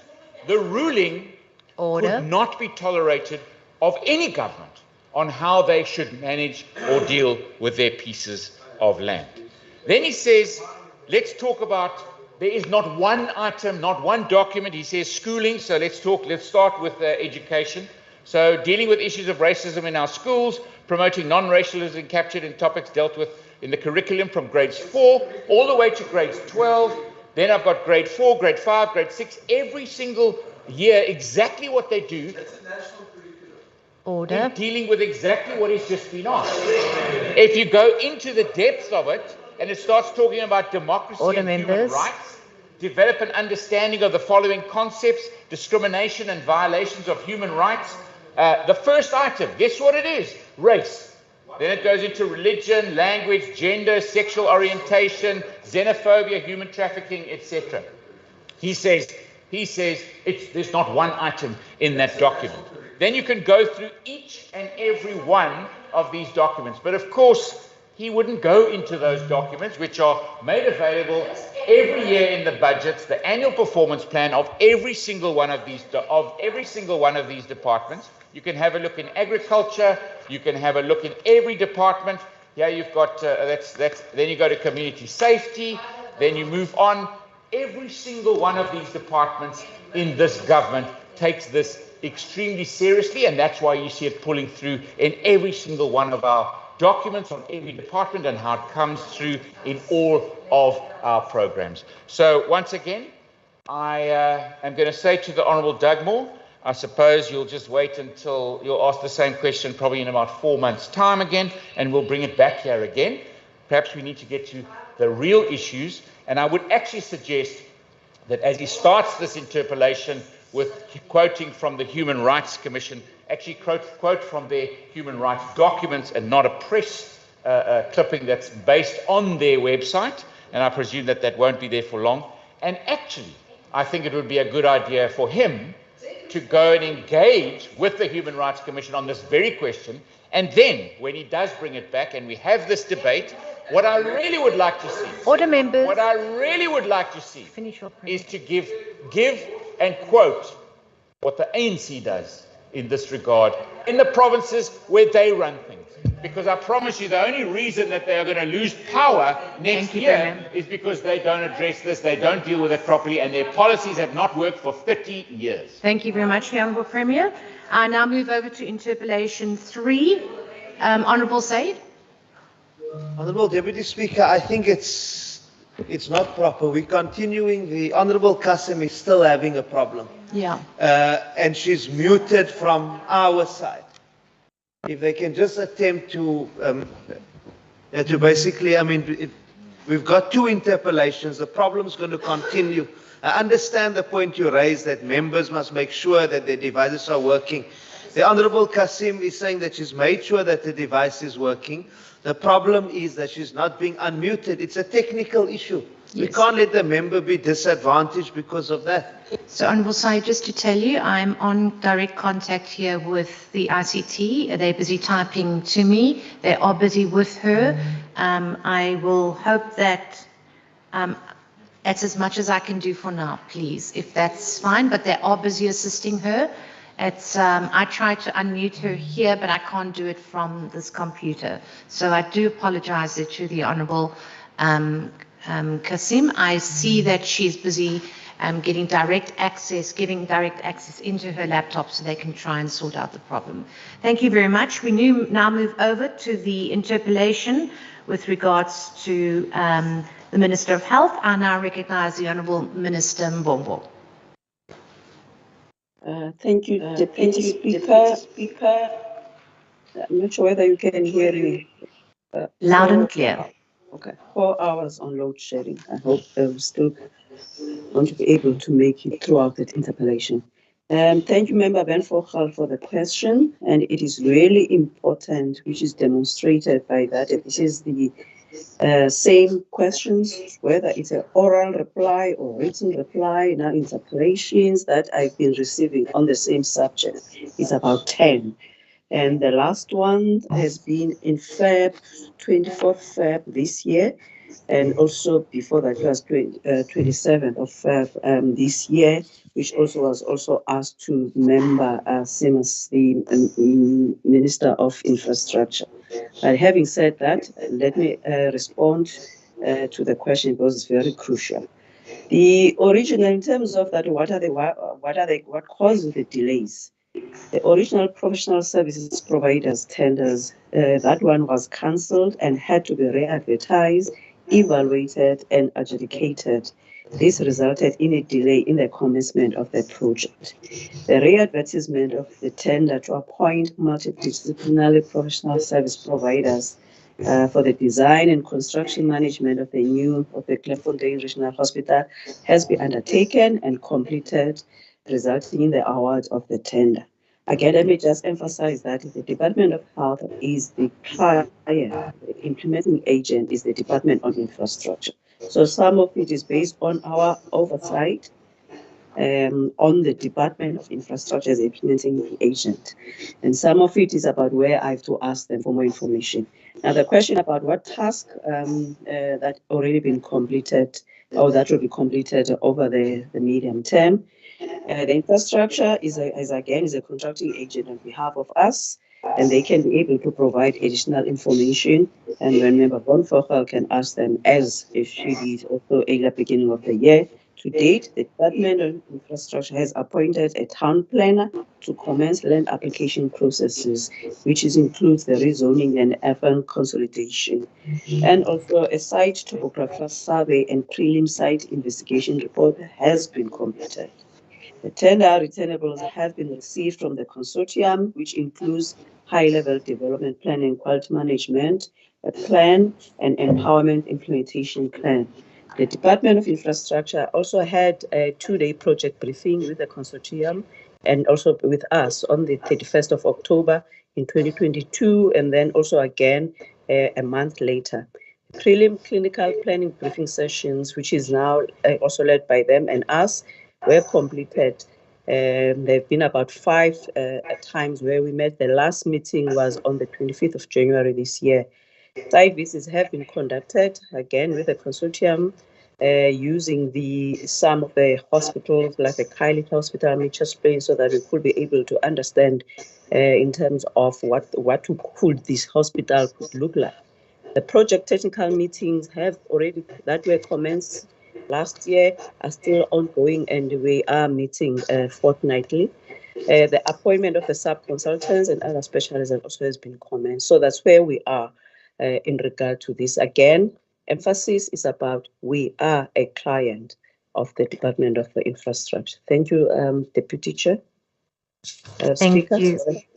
Thank you very much, Minister Mbombo. I now recognize the Honourable Windvogel. Thank you, Deputy Speaker. Honourable Deputy Speaker, we know the DA government is known for the blame game.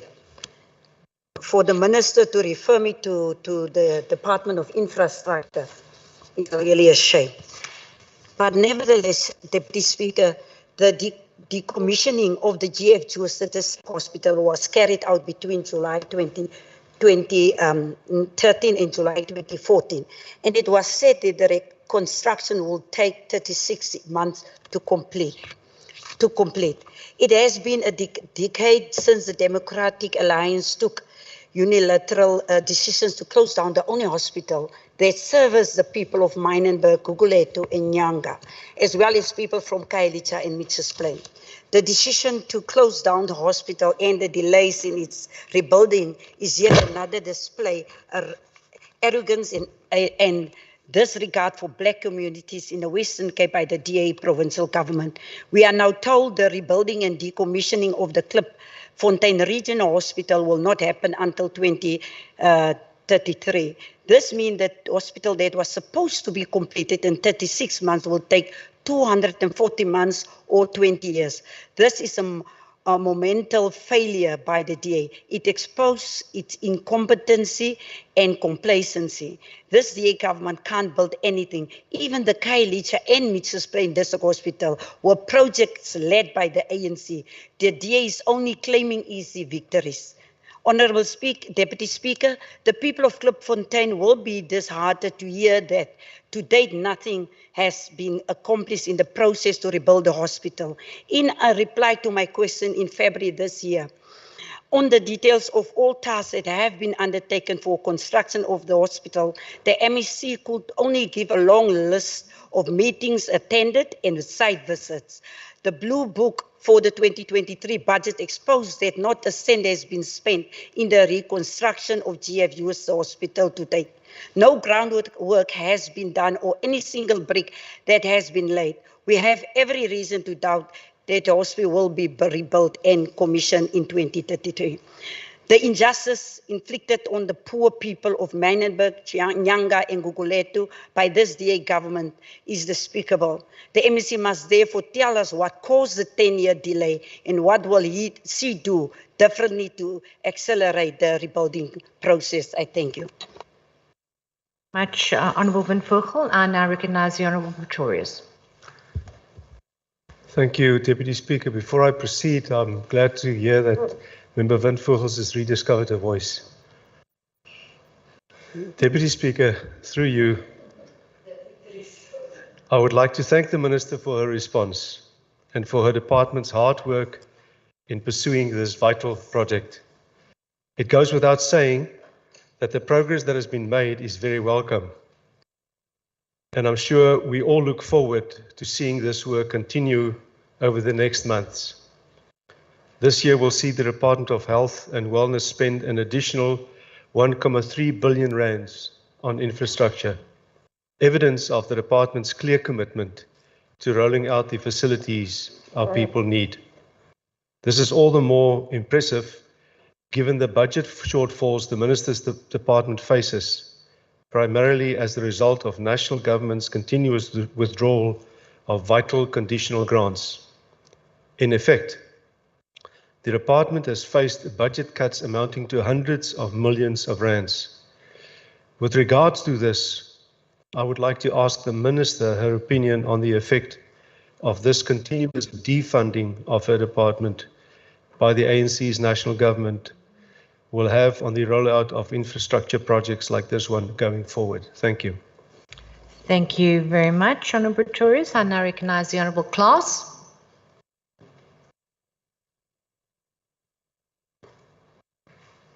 Honourable Klaas, are you online?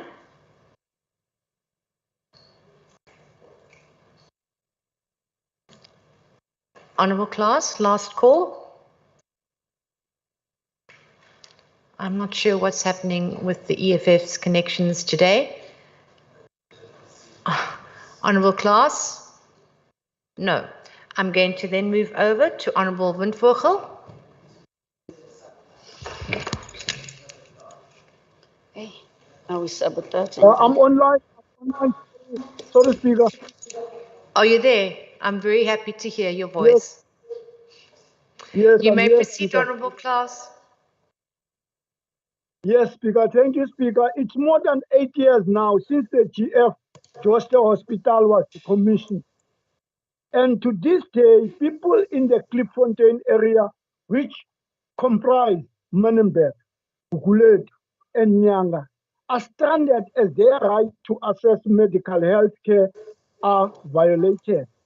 This is a provincial government department which claims to be effective when it comes to service delivery, but it struggles to complete a project which key to the lives of our poor people. Having said that, my question is as follows. How are these delays impacting on the lives of people of Menenberg, Guguletu, and Nyang? Which hospital now cater of their medical needs and whether those medical facilities are accessible to them, since majority of poor people cannot even afford transport costs? Thank you, Speaker. Thank you very much, the Honourable Klaas. I now recognise the Honourable Van Vogel. Back to you. Thank you, Deputy Speaker. Deputy Speaker, according to the latest plan, it will take the DA 20 years to complete the reconstruction and commissioning of the GF Worcester Hospital. I repeat, and I will repeat myself again and again, until the hospital is built. The injustice inflicted by the uncaring and dishonest DA government by taking away an essential service like a hospital is despicable, and the people should reject them at the polls. The 10-year delay has forced the people to travel long distances and spend money they don't have to access healthcare services. Due to the ongoing gang violence in the area, some are forced to risk their lives to cross the turf of rivals gangs in order to access healthcare services. To add salt to the wound, it will take another 10 years before the hospital is rebuilt. Why is this happening? It is because the DA disregarded the people and failed to consult and took a unilateral decision to close down the hospital. Since the hospital was decommissioned, the DA government has spent over 90.6 million in the former hospital sites. Over 1.2 million of this was on property rights and a further 14.5 million on security. Not only is the DA reckless decision inflicting pain on the poor, it is also costing taxpayers every month as the bill continues to rise. Honourable Deputy Speaker, when the DA demolished GF Worcester Hospital, they promised to construct a Meineberg School of Skills in the site. Even on this project too, the DA has messed up. It has been held before courts and work at sites has been halted. The practical completion date for the project is set for September 2024, and judging by the current DA standards, the school will only be completed in 2044. The DA incompetence and complacency has been exposed. This party is good for nothing and should be booted out of power in 2024, like in Berrydale. The whole process of closure of GF Jose has exposed the DA's complete disregard for black communities. The DA has failed the people of Meineberg, Nyanga, Guguletu and surrounds. Clearly, this party of whites will never love us. I thank you. Thank you, Honourable Member. And now recognise the Honourable Minister Mbombo. Thank you, Deputy Speaker.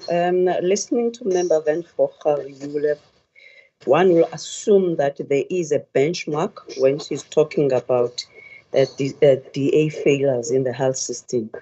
Not a single out of the 9 provinces, all the 8 provinces that are ANC, the health system is going down in the drain. In the Western Cape, it's only ringing, but send him a message also. There's still more to do. There's still more to do. Order, members. There'll always be challenges, especially with the population and the resources that we have. And already we did indicate that our budget has been dropped by over R1 billion for this year from the money that we're supposed to get from the national government.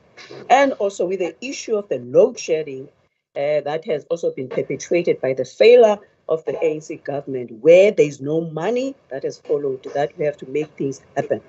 So there's not even anywhere where you could compare Western Cape health system with anywhere. There's no benchmark.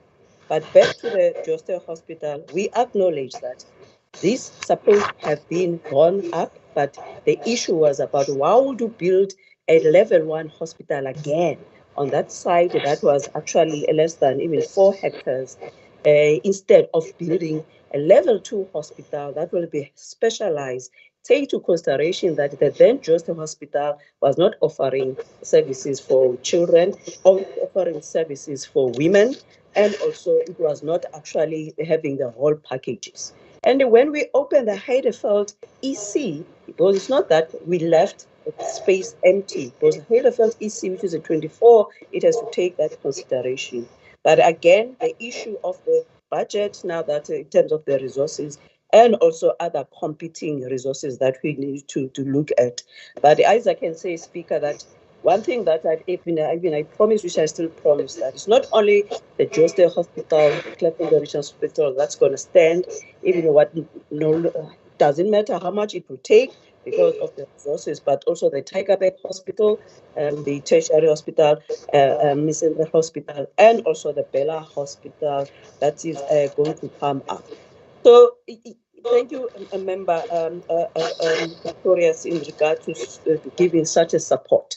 We do as much as we can. We have got staff shortages. We have got the whole issue related to other resources, the medicines going up and all of those. As a result of the economy that is going down the drain, we are in the fiscal cliff, which has been perpetuated by how the ANC run its economy. Therefore, what we're appealing is about you as the members of the Parliament Provincial Legislature. Actually, have to help us in mobilizing the resources from the national government.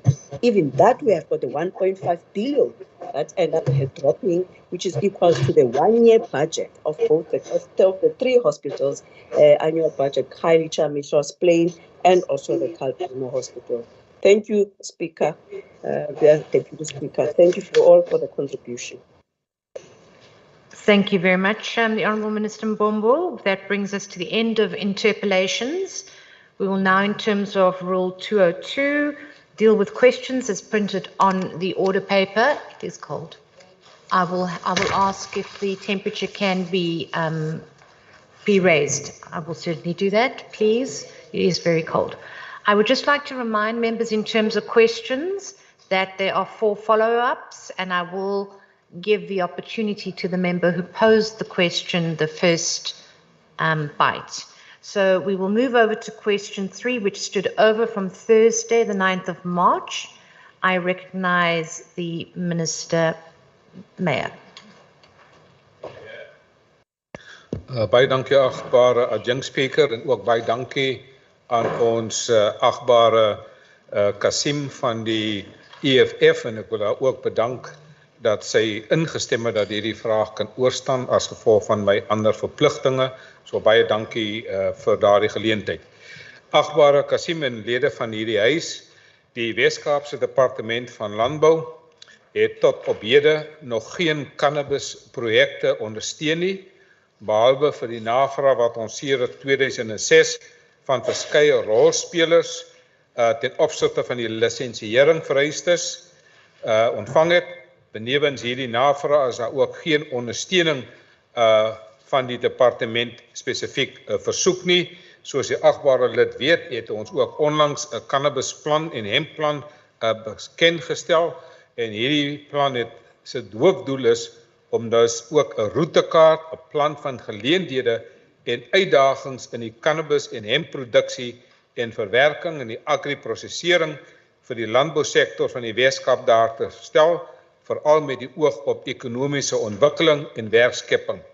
Aan ons agbare Kasim, die hoofuitdagings die afgelope aantal jare was die verkryging van cannabis en hemp lisensies wat oorspronklik deur die Nasionale Departement van Gesondheid uitgereik is en tans deur SAPRA, dit is die South African Health Products Regulatory Authority uitgereik word en sedert 2021 word hemplisensies ook deur die Nasionale Departement van Landelike Ontwikkeling, Grondhervorming uitgereik en hierdie departement het ook in 2021, dit is 2 jaar gelede, die Nasionale Cannabis Meesterplan bekendgestel en ook 'n analise van die cannabis en produksielisensies gebaseer op die lys van beskikbaar is op die SAPRA webwerf gedurende Oktober hierdie jaar toon dat daar 17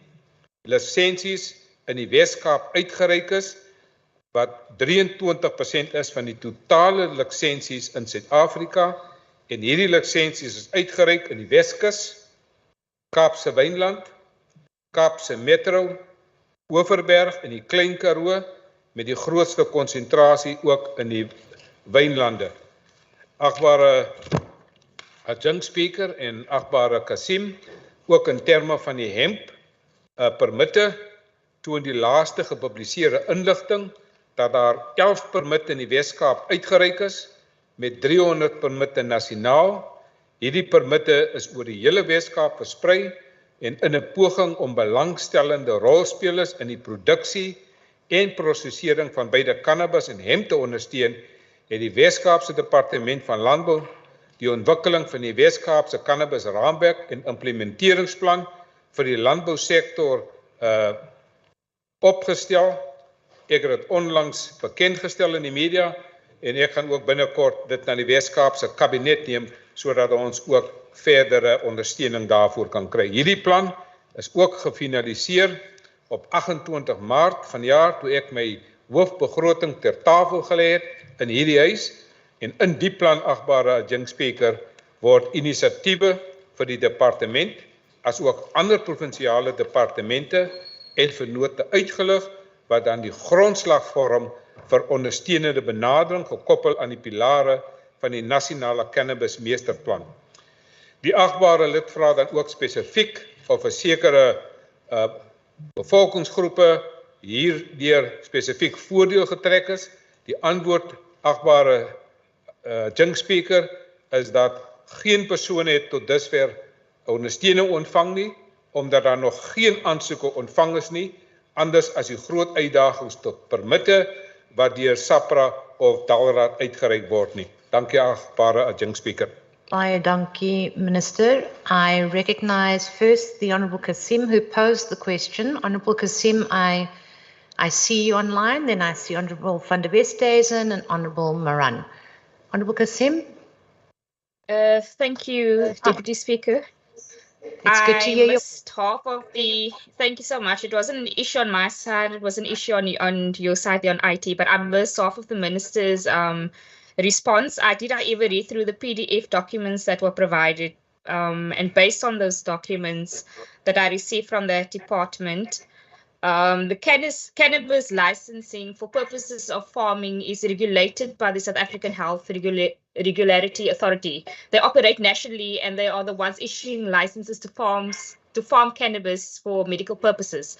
Deputy Speaker, this paper by the department is nothing but a plan which only offer recommendations to the Western Cape Department of Agriculture. But they say more research must be done in this field, which is new and still growing.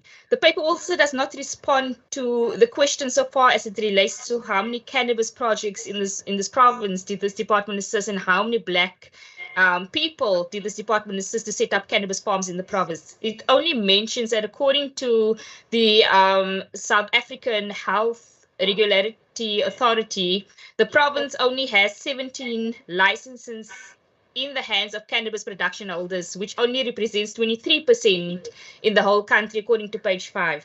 The rest of the population in the province also grow cannabis in small scale for use, for own use and substances, as per page 6.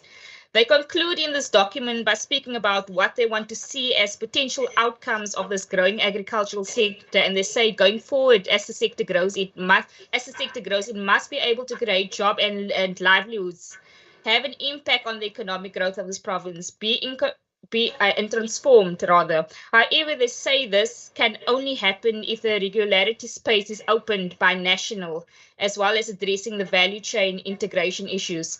So in essence, they're saying so far as inclusion and transformation in the sector is concerned, the hands are tied by strict regulations imposed by this authority when it comes to the issues of issuing licenses. More so, what they're not telling us is, under the current circumstances as things stand, difficult as they may be, what are they doing to assist black people, extend the definitions to set up cannabis farms? And in conclusion, let me mention that last year when we asked the minister about what he's doing to assist potential emerging black farmers to have access to land for purposes of farming, he said that his department has no mandate to do that, as that falls under the mandate of National Department of Agriculture. So these DAMECs and the premiers are good when it comes to shifting blame and responsibilities. I'll leave it there for now. Thank you, Honourable Kasim. Please, may I let you speak, because we didn't give you the opportunity, but this has to be questions, not speeches. So please keep your second follow-up question, if you do, to a question. Over to you, Honourable Minister. Agbare adjunct speaker, ek wil eerstens agbare Kasim bedank dat sy wel ons dokumentasie gelees het. Sy is absoluut korrek in die waardeskatting en evaluering van haar van die dokumentasie wat daar is. Ek dink die agbare Kasim maak wel die opmerking dat ons in die verlede verwys het dat dit binne die nasionale regering se domein is. Dit is korrek. Sy het 'n korrekte aanhaling gehad, maar ek dink daar het intussen tyd ook 'n bietjie wetgewende en regulerende wysigings gekom wat ook bepaal dat cannabis farming en hemp farming ook nou binne die kriteria is van die nasionale minister van Landbou, en daarom is die nasionale cannabisplan geformuleer. Daarom het ons 'n Weskaapse plan geformuleer, en ek kan die agbare Kasim verseker dat dit ook ons intensie sal wees om te kyk na die sogenaamde Comprehensive Agricultural Support Program sodat hemp en cannabis farming ook binne daardie kriteria in aanmerking kan kom vir die sogenaamde distribusie of materiële beleide, want die bedoeling is om mense te help en uit ons navorsing wat ons gedoen het, is daar ook duidelik oor wat is die planne vorentoe. Ons het verwys na die toekomstige beplanning en ek kan vir u ook die versekering gee dat hoewel die groeitoestande vir cannabis en hemp nie eintlik werklik heeltemal optimaal in die hele Weskaap kan plaasvind nie, veral ten opsigte van reënvalgebiede, cannabis 800 mm en meer van Oktober tot Maart en hemp omtrent so 650 mm reën en meer in dieselfde periode is die areas in die Weskaap wel geskik, sekere area, boere wat in die gewasse dus belangstel en as die agbare lid verdere inligting wil kry, is dit ook miskien baie geskik dat ons ook persoonlike gesprek het, sy kan my kom besoek, sodat ons ook die inligting kan deel, maar mense wat ook spesifiek dan belangstel, kan ook dan in sekere gecontroleerde omgewings, byvoorbeeld in tunnelboerderye verbou en die plaaslike en uitvoermark betree. Ek het reeds 2 jaar gelede ook die veldprojek besoek daar in Stellenbosch, wat ook in die tunnelaktiwiteite verbou word, beide vir die plaaslike en die oorsese mark, veral vir medisinale doeleindes, en hemp kan ook wel in oop lande verbou word, en dan die ontwikkeling van die waardeketting, die toegevoegde waarde, met ander woorde die agri-prosesering, dit is ook moontlik om dit hier te doen in die Weskaap, maar soos die agbare Kasim tereg opmerk, daar is altyd ruimte en meer ruimte vir nog verdere navorsing. Hierdie navorsing wat tans gedoen was, bevestig ook dat daar nog meer navorsing is, want hierdie Weskaapse regering glo dat daar voortdurend ook navorsing gedoen word. Daar is ook omvattende voordele verbonde in hierdie praktyk. Ons is tans besig met 'n omvattende strategie vir groei, vir werksgeleenthede, en ek is oortuig, agbare Kasim, dat hierdie nuwe subsektor in die landbousektor, nadat die nasionale cannabis en hempplan goedgekeur is, en ons het 'n Weskaapse plan wat ek na die kabinet toe sal neem, sal ons voornemende boere, opkomende boere, definitief wat hierin belangstel, die nodige A, tegniese ondersteuning gee, B, die nodige finansiële ondersteuning, maar ook C, die nodige beleidsraamwerke, die aansoekprosesse van baie van hierdie goed is dikwels baie gecompliseerd, en daarom sal ons ook daardie hulp verskaf aan ons boere. Dankie, agbare adjunct speaker. Baie dankie, Minister. I now recognize the Honourable van der Westhuizen. Baie dankie, adjunct speaker. Adjunct speaker, deur u aan minister Meyer. Minister Meyer, baie dankie dat u op 'n paar van die realiteite gewys het, naamlik die hoë watervereistes en dat baie dele van die Weskaap nie aan die reënvalsyfers voldoen wat cannabis benodig nie, en dat daar dus 'n besproeiing nodig sal wees. Hoe is u gevoel op hierdie stadium in terme van die potensiaal vir broodnodige werkskepping in die verbouing van cannabis en hemp vir die Weskaap? Dink u dat dit werklik die towerstap is wat baie mense glo dat dit sal wees in terme daarvan om klomp mense werk te skep? Baie dankie. Baie dankie, Minister. Adjunct speaker, baie dankie vir daardie opvolgvraag. Toe ons hierdie plan bekend gestel het ons ook dink dit was een van die burgemeesters, het ook daardie vraag gevra, wat is die potensiaal vir werkskepping uit hierdie spesifieke subsektor van die landbousektor, en ons data wys spesifiek dat in terme van ekonomiese groei en werkskepping is 2 van die hooffokusareas van die Weskaapse regering, en beide cannabis, agbare adjunct speaker, en hempproduksie en die verwerking daarvan kan wel as 'n katalis dien in hierdie verband, want ons navorsing het daarop gewys dat die potensiële grootte van die cannabisindustrie in Suid-Afrika bereken word op ongeveer omtrent so 28 miljard rand. So Honourable van der Westhuizen, the potential from research for the cannabis and hemp industry in South Africa is in the region of about 28 billion rand. And I think because of the unemployment crisis we have in South Africa, we must do everything possible to inject new life into this industry as well, because the research also confirmed that we can create between 10,000 and 25,000 new jobs across the whole value chain, and I will do everything possible to assist people in this particular regard. But Honourable Deputy Speaker, like all new subsectors of the economy, my call would be on the Honourable Member van der Westhuizen and members of the committee and Honourable Member Kasim, is to assist us with trying to create, like any sector in the agriculture, that we create a body. Like in the citrus industry, we have the Citrus Growers Association. They act in the interest of citrus. We have Winpro, they act in the interest of the wine industry. And the Red Meat Organization, they act in the interest. So my call in this House today, that we establish a similar organization for the cannabis and the hemp industry, so that in the Western Cape, when the minister has to interact with people and future farmers, that we interact with an organization, with a body, with a constitution, with a values, with goals, with clear outcomes, frameworks, and also a governance framework, so that we have regular elections and so that there is democratic accountability. So this is a new industry for us. We're going to make mistakes. I recently read a book called Failing Forward. I'm happy to fail forward by Mr. Maxwell. So we're going to try this. We're going to test it. We're going to make mistakes.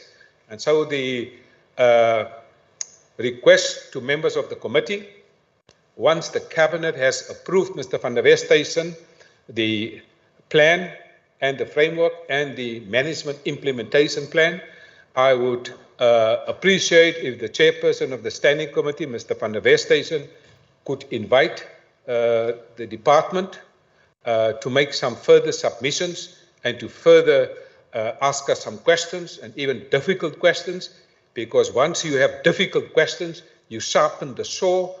To quote Stephen Covey in his book, 7 Habits of Highly Effective People, we encourage difficult questions, even questions that may upset me, welcome it, because that makes the industry better, sharper, focus the research, and be in a better position to support the industry. I humorously, and Honourable Member Mbimbi will know, I humoristically in the past said I don't want to touch this industry because of my pastor, but I am now the Minister of Agriculture, and there is a science. Agriculture is a science, and my pastor understands the importance of science, and I know the table staff will also appreciate that cannabis, we can put unemployment, we can decrease unemployment. I know Mr. Kama is already on a high. I don't know if it has anything to do with cannabis, but I hope you're not on a high because of just hearing that word, cannabis. But I think collectively, this is an industry. We have identified certain areas where there's great potential for this industry, soil assessments, technical assessments. You also familiar as the former Minister of Agriculture, of our extension and advisory officers. We want to equip them because they also have to give the people the right advice, because I don't want Mr. Kama now to just go and plant things that he should not be planting because the environment is not fit, the production capability is not fit, and he is not trained in the agri-processing and the value chain.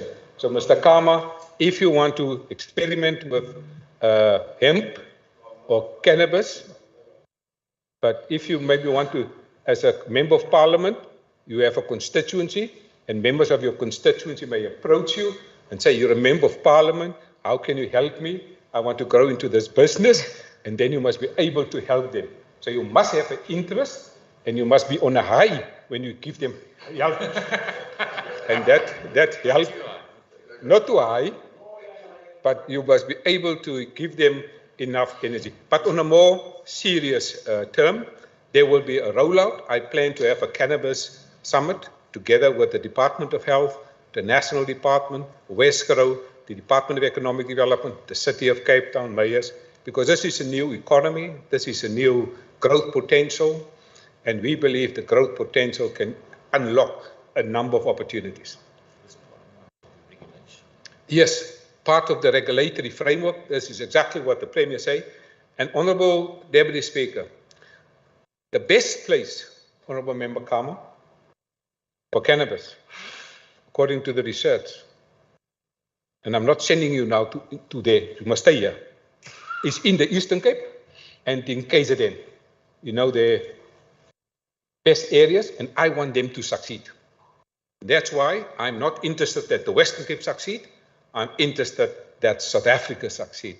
And that's why I will be working with my colleagues and share this research also with the MEC in KZN and the MEC in the Eastern Cape for agriculture, because we must make South Africa work. And I want to thank Honourable Member Van der Westhuizen. But the essence of his question is, we need to come and present the report so that we can have further discussion and sharpen our intervention before we roll it out over the next couple of years. Thank you, Minister. I now recognise the Honourable Maran and then Honourable Kasim, and that will be 4 questions. Honourable Thanks, Maran, Deputy Speaker. Am I audible, Speaker? you are. You may proceed. You may proceed. Thanks very much, Deputy Speaker. Deputy Speaker, through you to the MEC, in your 10 plan, you mentioned the issue of establishing of industry stakeholders coordination. Now, when you have spoken now to the Honourable Kama, and we really want to take you serious, is the fact that you don't know how many black farmers are there in the Western Cape. You don't know how many land is under the ownership of black farmers. We also note the absence of AFASA when you have presented your budget just the other day. Are black farmers part of the stakeholders? Are AFASA part of the stakeholders? And will they have a stake when it comes to cannabis farming within the Western Cape? Thank you. Thank you, Minister. Honourable Member Maran, you are familiar that we want to make this part of the comprehensive agricultural support. Honourable Member Maran is also aware that the comprehensive agricultural support program is exclusively for black people, and so they will therefore benefit when they apply for this. It's a national conditional grant, and we want to make it part of that conditional grant, and certainly they will be able to benefit. I think the original question from Honourable Member Kasim was the number of black people that have benefited. I've indicated that nobody has applied to get approval for this in terms of agriculture. There were some approvals in terms of the health SAPRA process, but in the Western Cape, no allocation have been made, but I'm certain that that will be the focus, that will be the strategy going forward.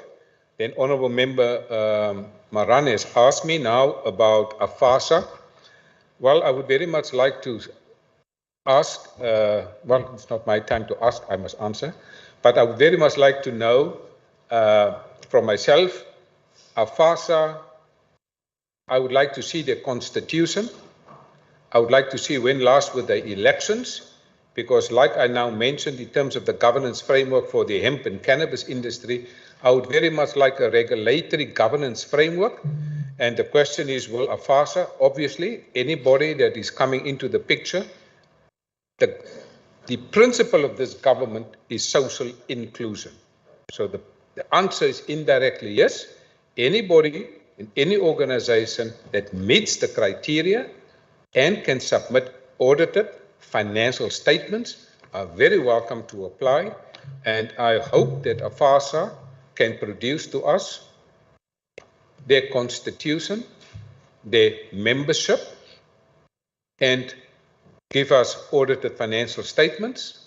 If they do that, most welcome to be part of any financial allocation process in agriculture, and therefore I will have no objection. But the principle of good financial governance will be the foundation in terms of which we will proceed with any further financial allocation in this regard. Thank you, Minister. I now recognise the final opportunity. I recognise the Honourable Kasim. Thank you. And thank you, Minister, for the feedback. Minister, if I can just go back to the documents, the fact that it says there that the province only has 17 licenses in the hands of cannabis production holders. As the minister, and I'm pretty sure you clued up on all the information and you've done your research, can you give an indication out of that 17 licenses in the hands of cannabis production holders in the Western Cape here, how many of those 17 holders are females or are the women, and how many are black people? Do you have an indication of that at least? Thank you. Honourable Kasim. Minister. Honourable Kasim, you will recall that I did mention correctly, as pointed out by you, that during October 2022, SAPRA has allocated 17 licenses in the Western Cape, which is about 23% of the total licenses that have been allocated in South Africa. I am quite happy to approach SAPRA because this is licenses that they have allocated, and I'm quite happy to find out, to write to them for specific the criteria that Honourable Member Kasim has requested me to do. And I will certainly come back to the House with the specific details. She asked how many black people out of the 17, how many are women, and I'm quite happy to do that. I have already indicated that we only have the geographical areas where these licenses have been allocated, but I think a question is justified and requires an answer, and I'm happy to do so. Thank you, Honourable Minister. That brings us to the end of question 3. We now move over to new questions. I now recognise the Honourable Minister Murray. Thank you, Deputy Speaker. Thank you, Member Kama, for the question. It's quite a lengthy answer. Over this MTF cycle, the department's focus will be on keeping our 375 existing libraries staffed, stocked and efficiently operational. The current budget allocation, unfortunately, does not allow for the expansion of new library services across the province. The new infrastructure projects will focus on enlarging and improving of existing smaller libraries into modular or bigger library points.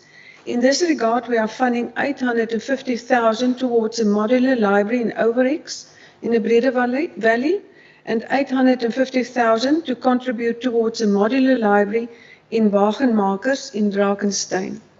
The decision to build a new library facility also not only rests with the department, but is a collective decision with a municipality. Before funding is provided to a municipality, they need to demonstrate that a facility can be fully operational once it is there and that they are able to cover the associated costs to operate the facility. Most municipalities are not financially capacitated to do so, and the department is not in a position to do so either. I have a financial table which I will hand over to you.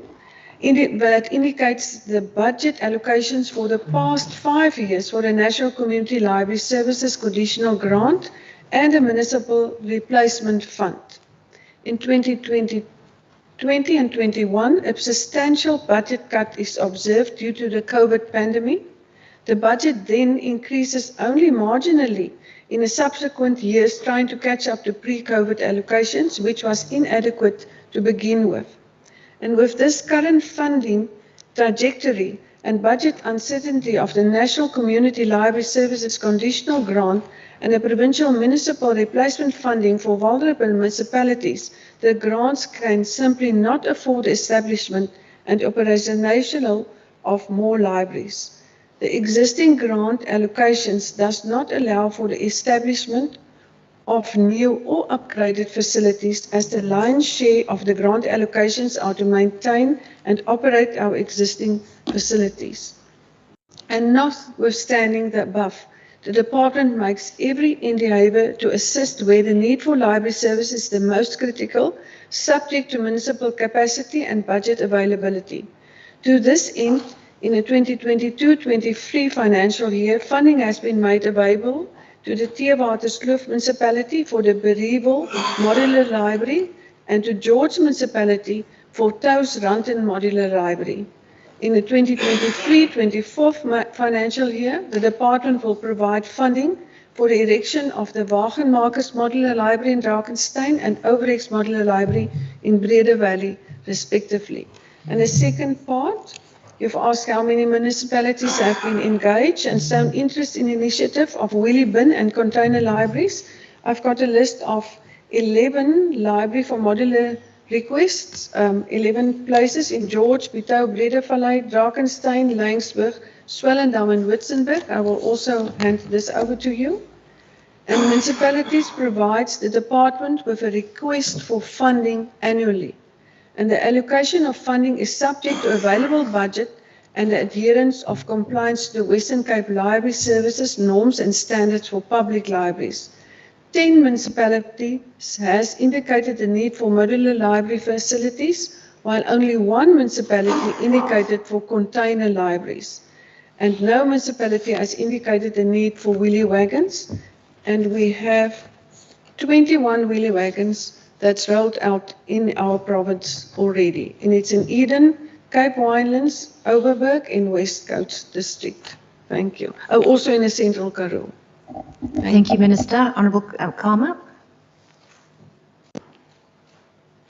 Thank you very much, Deputy Speaker, and thanks to the MEC for the reply. And I think also in line with what the MEC is saying, I think there was an article from the Daily Maverick in 2022, which was written by Tamsin and Michelle Banda, which said that public libraries are being called upon to do more with less, and in the face of closures and tightened budgets and expanding mandates.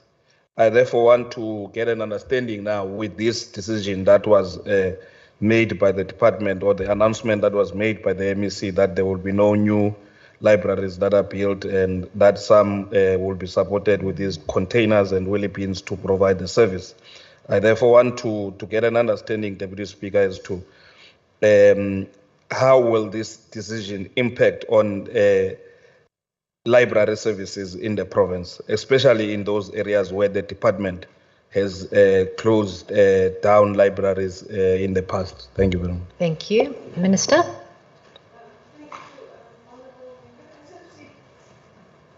It is difficult for us with the budget constraints to expand the library services, but we try our best. And one library that we really are very proud of is a new library in Swellendam, that we try to make it a community center where you can have performing arts as well as the artists, visual artists, and make it more accessible, and also ek wil nou in Afrikaans sê dat daar meer gebruik gemaak kan word van 'n library. And as I've said, we also, the municipality must also ask for our assistance for a library. But we really try our best to expand or do the best with the libraries that we have. Thank you, Honourable Asman. Thank you very much, Honourable Deputy Speaker. Through you to the Minister. Minister, can you perhaps elaborate a little bit more on how many people are currently benefiting from departmental initiatives in libraries? And also, if you do have the numbers at hand, how many books have been distributed this year? Minister, over to you. Thank you, Member Bosman. The last figures that I've got, and I can get you the more recent ones, it's almost 11.9% of the population It's almost 700,000 people that make use of the libraries. But you must remember, not all of this is active members.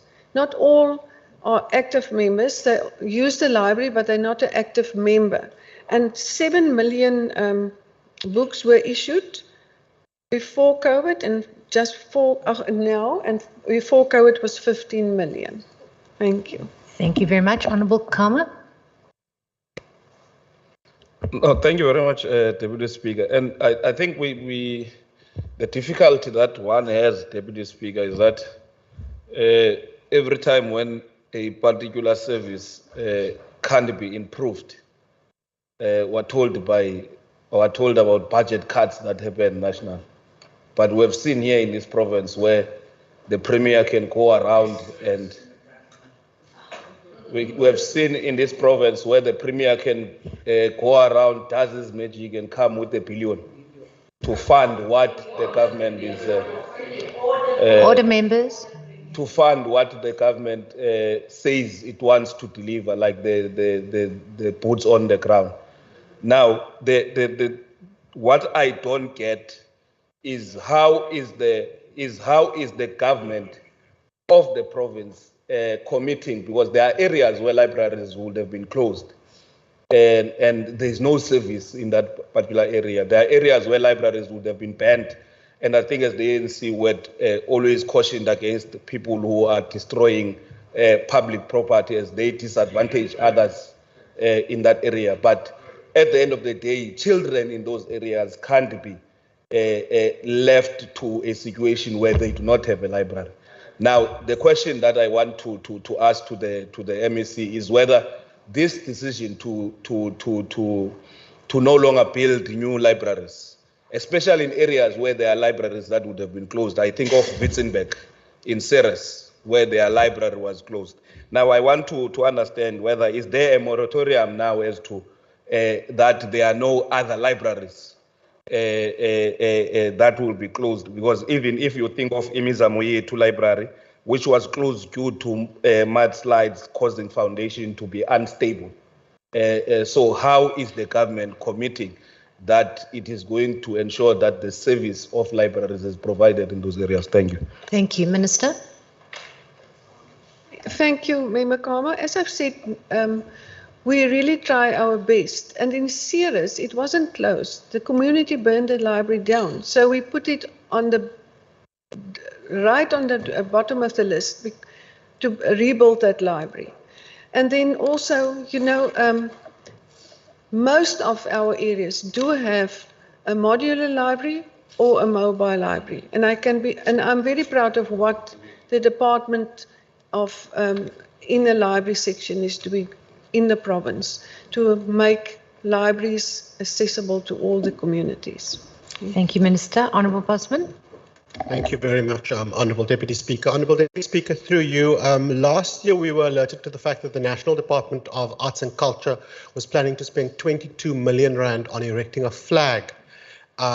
Money that could have been spent on building more libraries in this province. And we also know that this department has stopped funding the South African National Book Festival that used to take place in this province. So through you... Order, members. Through you, Honourable Deputy Speaker, I'd like to ask the Minister whether there has been any indication from the National Minister of Arts and Culture whether there will be an increase in the conditional grant for libraries, or whether any of the money saved from that 200 million flag folly that the National Minister wanted to erect has been provided to perhaps give more funding to libraries. Order, members. Honourable Bosman, is that your question? And the second part of the question is also if the Minister can perhaps elaborate a bit more on the new model of creating community-based centres where libraries are operating, and whether that gets support from the new National Minister of Arts and Culture. Thank you, Honourable Bosman. Over to you, Minister. Baie dankie, agbare lid, vir die vraag. Order, members.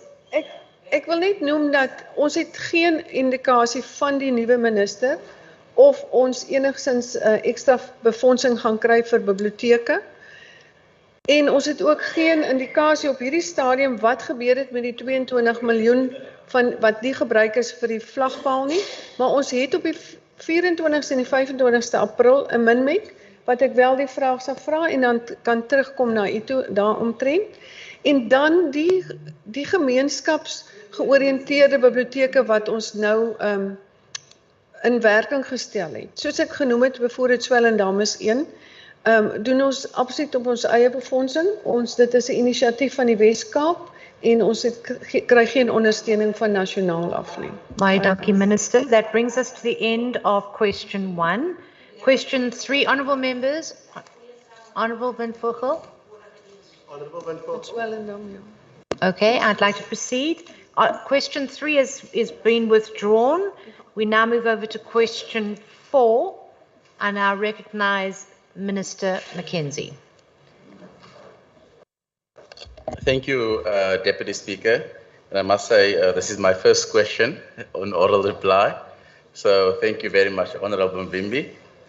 And also, Honourable members, must be an interesting question from Honourable Mbimbi. He seemed to have his sources because our meeting is taking place tomorrow. So it's interesting that Honourable Mbimbi is asking this question specifically because the meeting, sorry. Just take a seat. Honourable Kama, is there a point of order? Yes, Deputy Speaker.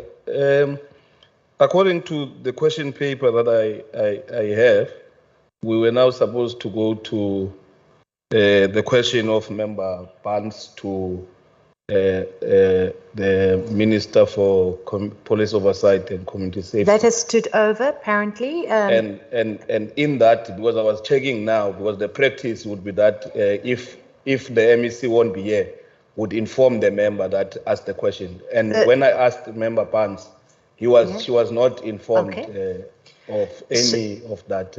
And the Chief Whip would, from time to time, before we start, indicate if there's that also that questions so and so have been requested to stand over because of any other reasons. Thank you. So if that is the case, apology on behalf of the administration. There might have been an oversight. I will ask into that, but the Honourable Minister Allen is at a minmek. So there was a request to have this question stood over, and I will check why you have not been directly informed. My apologies for that. Sorry, Honourable Deputy Speaker, he is chairing the minmek. Oh, he's chairing the minmek. So if we can give the space for Honourable Minister Mackenzie, as it is his first question that he's going to be answering as a minister. Over to you, Honourable Minister Mackenzie. Thank you, honourable colleagues. And as I indicated before, Member Kama rudely interrupted me. No, just kidding. I appreciate this question, honourable members, because it seems Member Mbimbi is aware of the meeting taking place tomorrow, and he strategically posed this question for today. But we will respond honestly and frankly, because that's how we're going to respond tomorrow as well. So we will answer these questions in the House. But thank you for the question, Member Mbimbi. This is a very important question because it's a matter that's affecting 70% of commuters in the Western Cape. And we need to find a way in dealing with some of these challenges. So your first part of the questions is what engagements has the department held with the taxi industry? When I started, honourable members, I think the first person I called that Monday I was sworn in, the second person, because I spoke, my daughter was the first person I spoke to, was the chairperson of Santaco, Mr. Mandla Hermanas, because there was an impending taxi strike. It was literally the first person, second person I called after I was sworn in, to get to an understanding as to how do we stop the impending taxi strike that was going to happen that Wednesday. And we spoke and we had a lovely discussion because obviously, as you know, Member Mbimbi, you're part of the committee, we had a relationship with the leadership of Santaco before when they came to our standing committee. So I knew at the time there was a willingness from the taxi industry to work with government.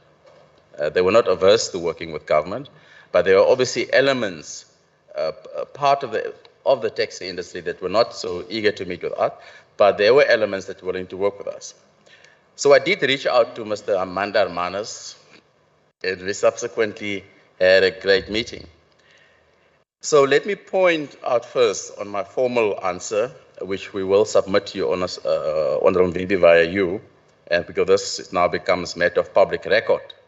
Some of the content we will share also tomorrow with our colleagues. So allow me to point out that my office has an open door policy with the minibus taxi industry and all public transport stakeholders. I've made this clear since the day I took office, and I've endeavored to meet with our mobility partners to understand the challenges they're faced with and to find solutions to improve our mobility ecosystem.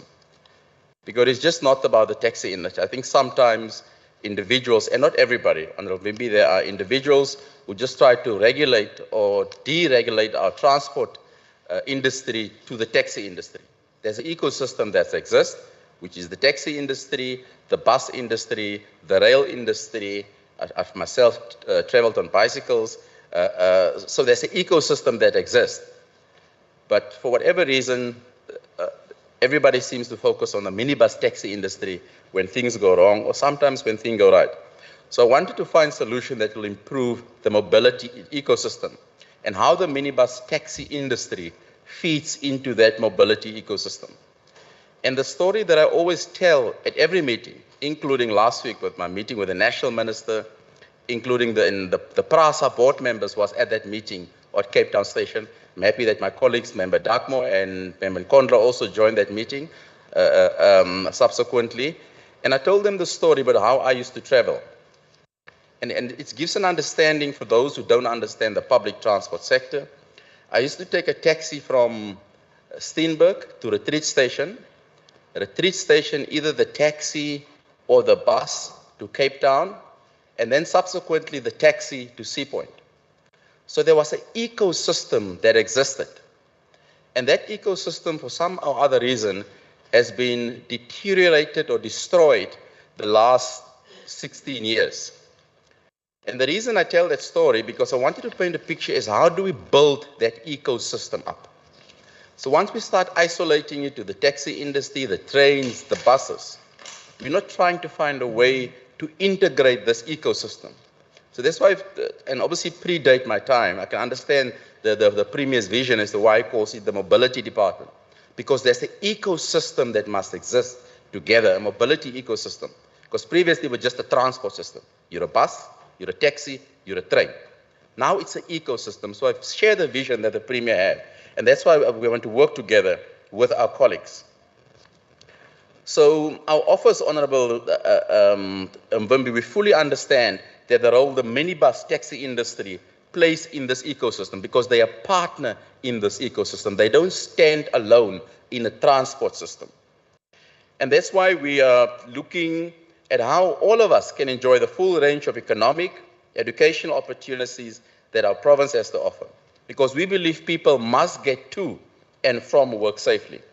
So our Office of the Provincial Taxi Registrar has regular engagements with the leadership of the taxi industry because they have a statutory responsibility to provide as much guidance and support to the taxi industry as is reasonably possible to enable associations and their affiliated members to remain compliant with legal prescripts. The Provincial Regulatory Authority that is tasked to monitor and oversee public transport in the province also has regular engagements with the taxi industry. These engagements not only allow the department to work with the industry, but to collectively address the key challenges that will allow us to identify early warning signs as potential conflict and instability in the taxi industry. And just yesterday in fact, I was with the Provincial Regulatory Authority, and they have standard engagement with the industry. Because sometimes it's not just about permits. It's about queuing. It's about how do people get to the center. It's about contactability between officials and between the taxi industry. So those are, I think, some of the concerns Member Mvindi is already probably worried about that we're trying to deal with, Member Mvindi. They're regular engagement, and it must be taking place on a continuous and ongoing basis. So since then, Honorable Mvimbi, I've established the minibus taxi task team with my colleagues in the city of Cape Town, local and provincial officials, and the leadership from the minibus taxi industry. And one of the things is, honorable members, and that they are part of the system that is working to resolve the problems. Because sometimes any government in the world, we make decisions and we inform people we've made the decisions. In this particular task scenario, the taxi industry is part of the task team. That's why we're meeting again tomorrow. It's a series of ongoing engagements where we tackle issues and then try to resolve these issues. So the task team, what we're also doing on November in the taxi task team, is that we're trying to address and deal with a special regulatory process. And I will ask my colleagues, member from America, I presume is online, to invite us to the standing committee, where we can explain the special regulatory process in detail. So what we're working with, we're planning, we're regulating, and we're looking at the management and the enforcement of the industry. Because any government has to enforce any law. All of us are subjects to the law. We come to Parliament, all of us are here today, we're online, we vote. So any industry must be part of a regulatory forum. There's a speed limit, so all of us members in this Parliament adhere to the speed limit. So despite the fact that we're working to regularize them, but there must also be enforcement part of that process, and I'm happy that the leadership understands that part as well. So we have developed a terms of reference. Again, I'm welcome to come and explain that to the standing committee with the task team. Again, this is not a term of reference that we have developed as the Western Cape government. We set the first meeting. We literally spent the whole day, honourable members, to say, what are we going to talk about? Member Darkmore will know it better than I think all of us in this house, the talks about talks that happen. What are we going to talk about? Because sometimes people put things on the agenda that they have come up with, but then it's not the items that must be resolved. We have come up with the terms of reference that we discussed and that we are going to work together. So no one amongst that table, when they come to that meeting, can say, we were not party to these discussions, because they agreed to the terms of reference, what we're going to talk about. So that's a very important matter. The second important matter is I personally chair that taxi task. And it's so important, honourable members, and I can share it in this meeting. The Minister has invited me to Pretoria tomorrow for the release of the Easter, sadly, statistics on those that have passed away. I declined that meeting. And I explained to the Minister why. We've taken the taxi leadership into our confidence. We are meeting with them on a regular basis. Those are set up statutory meetings, I call. We do not change it for anyone. It's a non-negotiable. So I explained to the Minister and she understood it. It's a non-negotiable meeting. It's a non-negotiable meeting with our national minister and our colleagues, and they fully support us in that. And because yesterday and the day before, our colleagues in KwaZulu-Natal managed to sort out problems on a similar fashion. You'd have read about it in the newspaper today. You'd have read about it yesterday. I don't agree with the outcomes the way they've solved it, but they've adopted an inclusive approach as to how you deal with, because I shared with them 2 weeks ago how we dealt with it in the Western Cape. So that's why I'm saying that a member Bimbi seemed to have known what's happening tomorrow. That's why his questions. The part B to those questions on Bimbi, also a very important question. What we've done, we've grouped the concerns, because there were many concerns. So what we decided, Member Bimbi, is to group these concerns, and these are the concerns that they've raised. As you know, there is tremendous pressure on our broad-based public transport services, most of which will have been absorbed by the demand-responsive minibus taxi industry, because they are responsive. We have to agree to it. So there we can look at what are the inequality between the balance between demand and supply of the minibus taxi services. So there is the special regulatory. So the request from them was, Honourable Vimbi, is how do we expedite the efforts to balance the need between supply and demand and existing routes to address the capacity constraints to certain public transport facilities, and also to conduct feasibility studies and propose new routes to identify which are necessitated at the residential and commercial developments. And here, honourable members, we really need to look at, sadly, and I'm going to say, look at what we teach at varsity. Because if you look at our shopping centres, and all of us go to shopping centres, go to any shopping centre today, The one near my house, Blue Route Mall. There is no proper taxi rank. Go to Cavendish, go to wherever you stay. So how does the architects, Honorable Leader of Government Business, at university, how do they study public spaces in the country? And it's consistent across the country. The public transport, taxi ranks, it's an afterthought. They design a shopping center, 2 years later, here's 6 parking bays for you. That is not how it should be done. Universities should teach students, who's architectural students, please take into account public transport. That means you must design a proper shopping center with public transport so that our aunties don't walk across the road with shopping bags.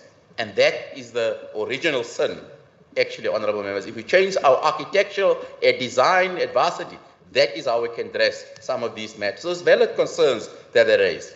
The second concern, Honorable Bimbi, is the registrations of driver to improve driver behavior and to ensure that remedial action is taken against offending drivers and they are not employed by other unsuspecting operators. The industry had also requested that drivers be upskilled through custom design training programs.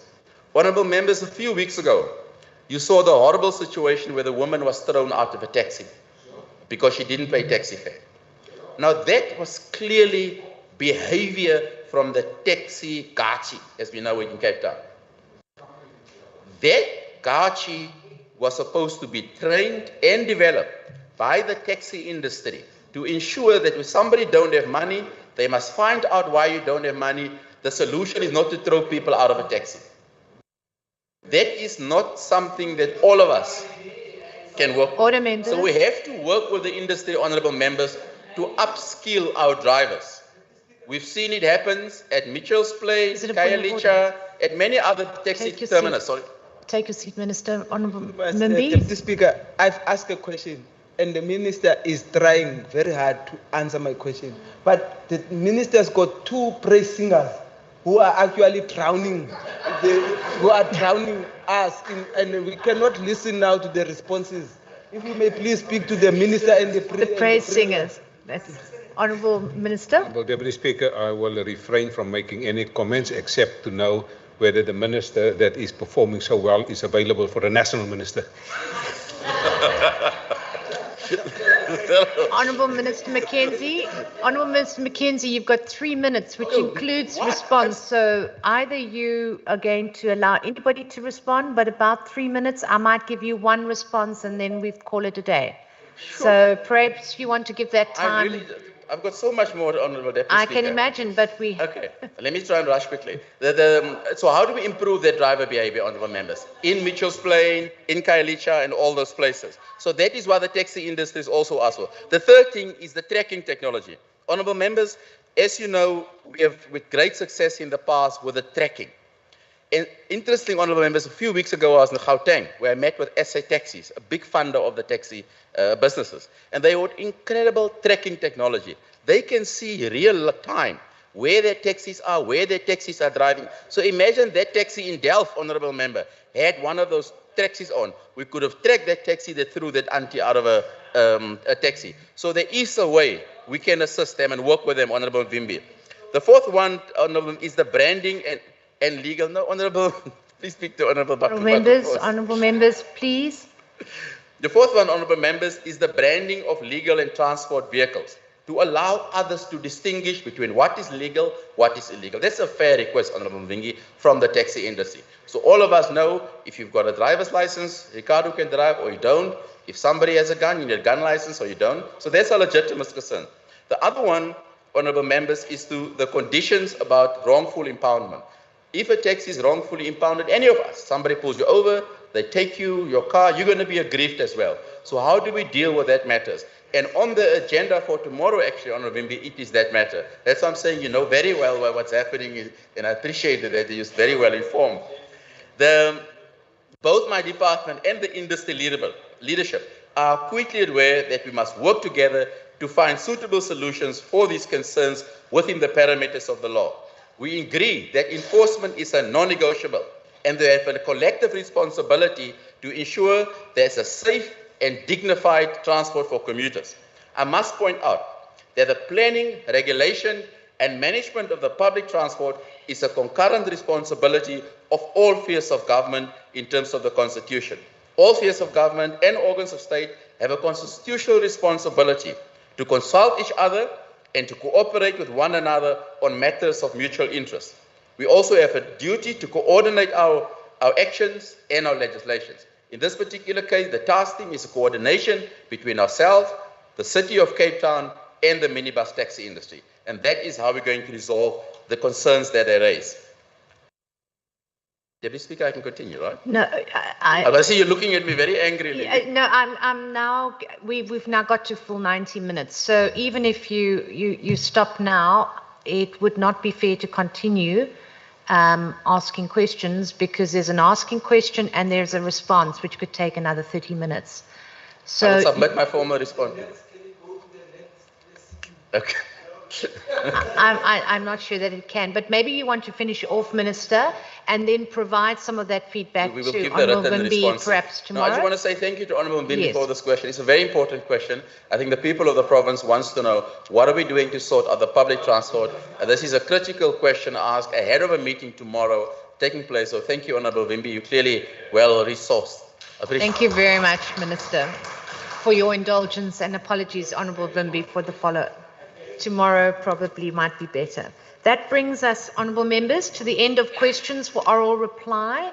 Outstanding replies will be printed in the Hansard. Honourable Chief Whip, your Thank you very much, Honourable Deputy Speaker. May I address you on the matter concerning the Honourable Minister Allen not being in the House? Yes, please, you may.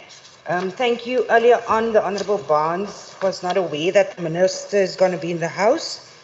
Honourable Deputy Speaker, for the record, I wish to draw your attention to an email that was sent this morning at 8:36, addressed to the Honourable Bosman and the Honourable Barnes, where the Minister apologises for not being here, but also stating that the reason for the short notice is due to the MINMAC having been rescheduled several times. So I just needed to make mention and have that recorded. Thank you very much for that clarity, and I hope that that sorts things out. Honourable Dirk-Moore, do you have a point of order? Deputy Speaker, thank you very much for asking the Chief Whip to inform the House about what's going on. But, Deputy Speaker, I want to, in the light of that apology, given that we therefore will not have the benefit of this response, and also given that our session for the 4th of May has been postponed allegedly because the Cabinet needs to go on a visit to Hermanus. That means we're going to have to miss out on another session. I just want to ask you as the Deputy Speaker whether you agree with the fact that literally the Cabinet appears to be dictating to the legislature as to when we can sit or not. Honourable Dirk-Moore, you can't ask my opinion on such matters. I don't have an opinion. I only preside in the House. Honourable Chief Whip. Thank you very much, Deputy Speaker. Based on the Leader of the Opposition's comment, am I allowed to address you on that? You may address me. Thank you very much, Deputy Speaker. Just to rule out any confusion, the Cabinet programme has been formalised and communicated in January already. Members would see that did reflect on the programme, and also that the sitting for the 4th of May is not cancelled. That's why the 25th sitting is an extended sitting, which will include questions to the Premier as well as all other matters on any order paper. So it's not a matter of any sitting being cancelled. Thank you very much, Deputy Speaker. Honourable Said, over to you. Honourable Deputy Speaker, I think the first problem that arose was to give space to the Honourable Chief Whip of the majority party to actually now go and speak on this matter, because you had ruled already. But now, because she has spoken on the matter, it's only going to be fair that you give me an opportunity to also speak on the matter. And the matter is already in the public domain. Firstly, no. Honourable members, 1 minute, honourable members. Over to you. Yes. Firstly, Honourable Deputy Speaker, the program of the legislature already had the 4th of May as a day for an actual sitting, dedicated to a sitting. Right? It already had that. The program of the cabinet is there indeed, but the decision was taken only in the meeting that we sat on Tuesday to cancel the meeting of the 4th of May, to cancel the sitting of the 4th of May, because it's cancelled. Whether you put one item of the sitting, which is questions to the Premier, to join it up with another sitting, that doesn't mean that the sitting has been postponed. It means it has been cancelled. Let's not play semantics. We've put the matter out there. Let's continue with the sitting. What we're putting on record is that the Democratic Alliance, in the form of the Chief Whip of the majority party, is trying to protect the executive from accountability and wants to prioritize a program of the executive. In fact, instead of the Honourable Mayor standing here and jumping around and clowning around, he should be meeting with us as the opposition and engaging on this matter as the leader of government business, because it's unacceptable. Thank you, Honourable Said. Honourable members, none of this has got to do with me. I don't have the power. I don't have the power to change this. So, first of all, honourable members, can I just finish speaking? I just want to finish speaking.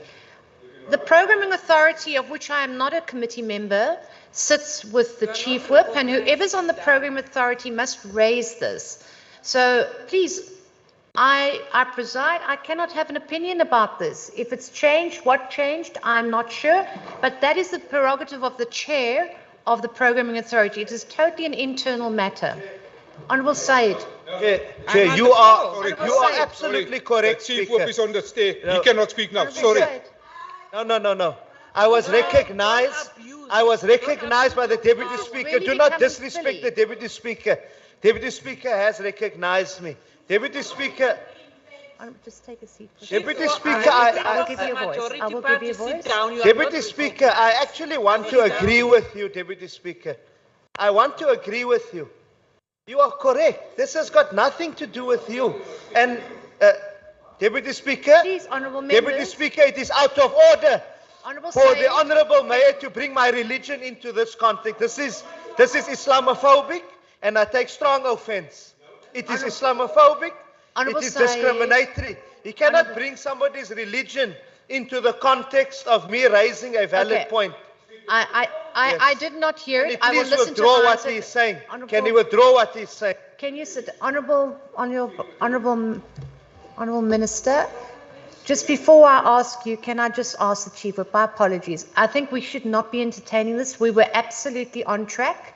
Can we end this discussion, Honourable Chief Whip? Absolutely. Thank you very much, Deputy Speaker, but I believe this cannot go unchallenged because it is untruths that are spoken here today in the House. Deputy Speaker, anything that has to do with the program is dealt with programming authority. And you rightfully said, not in the House. No, you can't. Members, She's overruling your ruling. No. You ruled now. Deputy Every time Speaker. when you speak after your rulings, you don't allow us to speak on the matter. Honourable Karma, you may not shout. Honourable Baku. Why you allow her to Honourable speak Baku against Four, me? sit down, please. Please, can everybody sit down? You must also sit Okay, but down. I Chief Whip is am now the speaker. overruling the Thank you. speaker. Honourable Karma, I haven't recognised you. Just 1 minute. You'll get your chance. Just, you know, you can't rise on a point of order on a point of order. Let me finish. No, I recognise, Honourable Karma, you will get an opportunity. You can't while I'm busy speaking to Honourable Karma. And it's clear It's she not out wants to of order. respond. Speaker, I was busy Honourable speaking. to respond. I was busy speaking, Deputy Yes, Speaker. I understand, but I have said, can everybody sit down? And I've now recognised the Chief Whip to end the matter. Please sit down, Honourable Karma, and I will give you an opportunity democratically. I know you. Yes, because Honourable Syed, like you, no, I have ruled, but like you, I also gave you an extra opportunity. Now, the Chief Whip has been standing. Honourable Karma, I don't want to have to ask you to remove yourself. Please, can I just finish my conversation?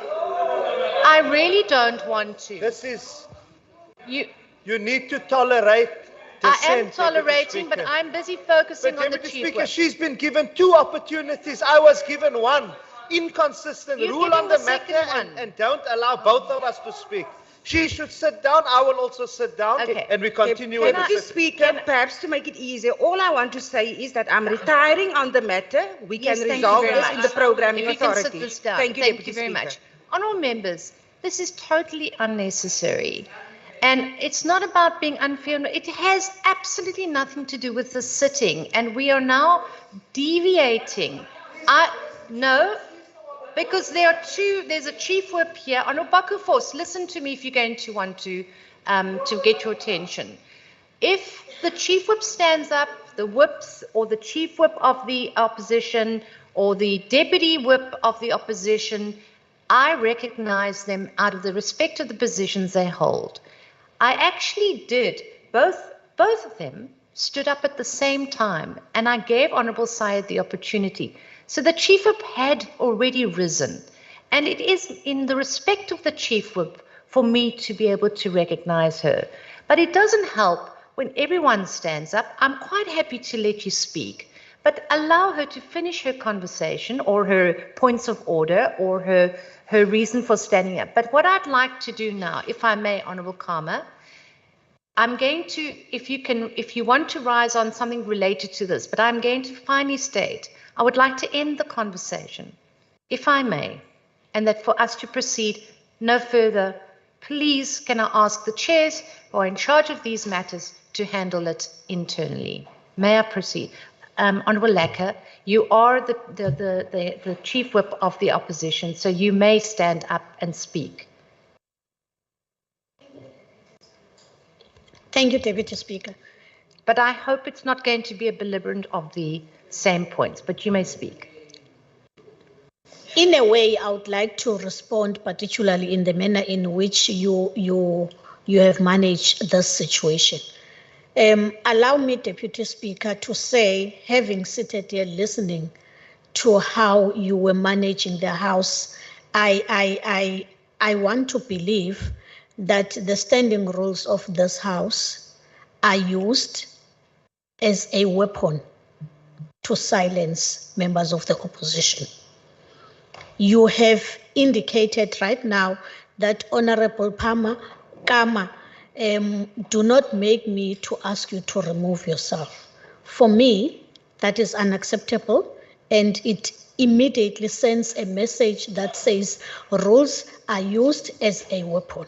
So I would like to appeal to yourself to use a good command and understanding of the rules, not to intimidate members of the House equally. Thank you, Honourable Lacker. And once again, if people are shouting at me while I'm speaking, you are violating the rules. So if I actually ask and recognize you, there is no problem about rules. But if while I'm speaking to someone else, you're shouting simultaneously, no one can hear, you yourself are breaking the rules of the House. So let's just work this both ways. This is no weapons. It really just is about managing the sitting. Can we proceed, honourable members? I now recognise the statements by members. I recognise the Democratic Alliance. Thank you very much, Deputy Speaker. Deputy Speaker, the 2024 national elections is a make or break election, as many voters are desperate for change and hope as the situation in South Africa seems increasingly bleak. Today, Deputy Speaker, I want to tell the people of our province and the country that hope is alive. As South Africans languish under an expanded unemployment rate of 42.6%, the Western Cape created 167,000 jobs. As a convicted rapist and murderer escaped from prison without detection from SAPS for almost a year, the Western Cape government is building leap stations to bolster the policing in the province due to SAPS inefficiencies. As businesses shut their doors and South Africans lose their jobs due to unrelenting rolling blackouts, and may I say, Deputy Speaker, that my hometown are experiencing 10 hours of blackouts today, I want to say to the residents of the Western Cape, swearing and ranting at the incapacities and blaming the national government will not add 1 kilowatt hours worth of energy. The only thing that will increase is your blood pressure when you think of this failing state. We have a choice in 2024. Here in the Western Cape government is allocating 60 million rand for emergency power packs for indigent homes. As constant interest rate hikes drive up the cost of living, the Western Cape government has allocated millions of rands to ensure that school feeding schemes provide nutritious meals to our children. Honourable Deputy Speaker, as the ANC national government desperately clings onto its waning power while systematically destroying every public institution and service delivery mechanism, the DA-run Western Cape government is delivering services, creating jobs, and building strong communities. It is with this knowledge that South Africans will go to the polling stations in 2024 and through the power of the ballot, pack up the ANC's things and kick them out of the union buildings. I thank you, Deputy Speaker. Thank you. I now recognize the ANC.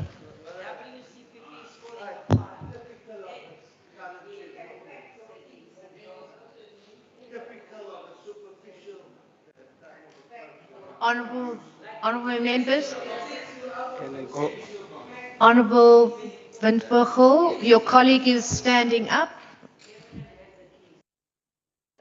Okay, Deputy Speaker, the ANC in the province wishes to applaud the national government together with the Passenger Rail Agency of South Africa, which is PRASA, with the completion of phase 1 of the reopening of the central line from Nyanga to Langa. This comes after 3 years of inactivity, with some routes that are now faced with informal settlement dwellers who live on the railway track due to the unavailability of land and human settlement. Land and human settlements which should be provided by the provincial government as well as the city of Cape Town. The national government and the Housing Development Agency are trying to work together with the city of Cape Town to try and find alternative space for these dwellers. And we hope that the city will cooperate in this regard, as this will actually mean cooperative governance in action. The city needs to work hand in hand with the National Department of Human Settlements on the relocation program in finding suitable land so that the routes occupied could be restored while resolving the issue of another mode of transport. The reopening of the central line will alleviate the cost of transportation towards many public transport commuters. We would like to see rail act as a catalyst towards the rejuvenation of the BRT and the subsidization of the mini-taxi industry, as this will act as a supporting structure towards the rail system. Many low-income households cannot afford to travel into the city using bus services, my city or Golden Arrow for that matter, causing this household to go deeper into impoverishment. We look forward to phase 2 of the restoration of this line and its completion, as well as the reopening of the northern line from Easter River to Strand and from Easter River to Mulder's Flee. Thank you very much, Honourable Deputy Speaker. Thank you very much. I now recognize the EFF. Thank you, Deputy Honourable Speaker. Kasim, are you speaking on behalf of the EFF? Yes, I am. You may proceed. Thank you. Tomorrow, the 14th of April, the last Friday of the holy month of Ramadan, millions of people across the world will commemorate the International Day of Quds. The EFF wishes to encourage the public to participate in the programs commemorating the Day of the Oppressed across SA, this in solidarity with the oppressed people across the world. For decades, the people of Palestine have known no peace since their land have been invaded, seeing most of it gradually taken over by a series of invasions instigated by the illegitimate apartheid state of Israel, who have since tortured and murdered thousands of men, women and children in what remains of our beloved Palestine.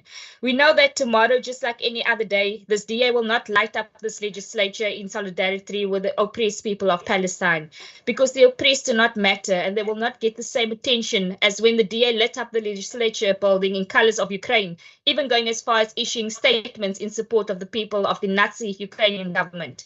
The DA have never expressed their support for the people of Palestine and continuously openly expressed their support for the illegitimate state of Israel, just like in 2018 when they slammed the government's decision to withdraw the South African ambassador to Israel. But it is understandable that a party like the DA could never stand in solidarity with the people of Palestine, just like they cannot tackle racism and the oppression among their own ranks or even within the province. In conclusion, the EFF encourage all to stand in solidarity with Palestine and calls for the land to be returned and to fight for all forms of apartheid practices, not just in South Africa, but also to stand in solidarity with all those oppressed across the world. Thank you. Thank you, Honourable Kasim. I now recognize the DA. Thank you, Honourable Deputy Speaker. To Honourable Deputy Speaker, amidst the seeming onslaught of bad news and negativity in our country, it is always worth highlighting some successes. Last week, the Chrysalis Academy held the graduation ceremony for 220 of its candidates, all of whom were women. These candidates have received vital skills training in office administration, security training, as well as peace officer officiating. In addition to these skills, these candidates have also received instruction in personal mastery techniques that allow them to take charge of their own destinies and effect positive change in the lives of those close to them. But more than this, these candidates have also been placed into employment, including with SAPS, the National Prosecuting Authority, and several Western Cape municipalities. They will go back into their communities to make them safer and more secure, while simultaneously building the lives that they deserve for themselves and their families. The value of this cannot be understated.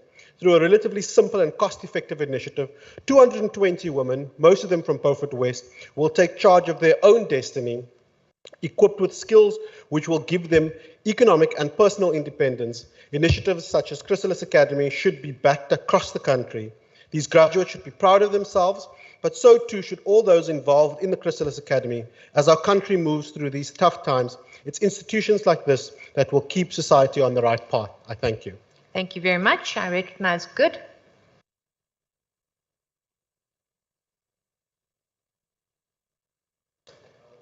Honourable August, are you online? No? I will move over to the ACDP. Thank you, Deputy Speaker. Deputy Speaker, we are seen as a country in downward spiral, a country in crisis, aided and abetted by unscrupulous bureaucrats lining up their pockets with state money. SAA, Eskom, and load shedding, now the post office. Where will this end? What will stop this downward spiral of once a powerful and much needed industry? The ANC seems to be hell-bent on crippling a proven profitable organization. These companies are helped into bankruptcy by money-hungry bureaucrats and management. This mess is tangible and we can see it. South Africa is now a failed state. Change must come in 2024. We will not forget a debt of 4.4 billion is the sum total of incompetence, dishonesty, corruption, and bad management. We must remember that the post office received a 2.4 billion rand bailout from national government earlier this year. And what happened was that there was a provisional liquidation hold for people to collect. What's going to happen with the people that collect their SASSA grants? Deputy Speaker, the problem is that the post office service people with their SASSA grants. We know that all over Mitchells Plain post offices were closed and people are suffering. So we need change, and change must come in 2024 to save this country from a ANC that's busy ruling this country. I thank you. Thank you very much. I now recognize the ANC.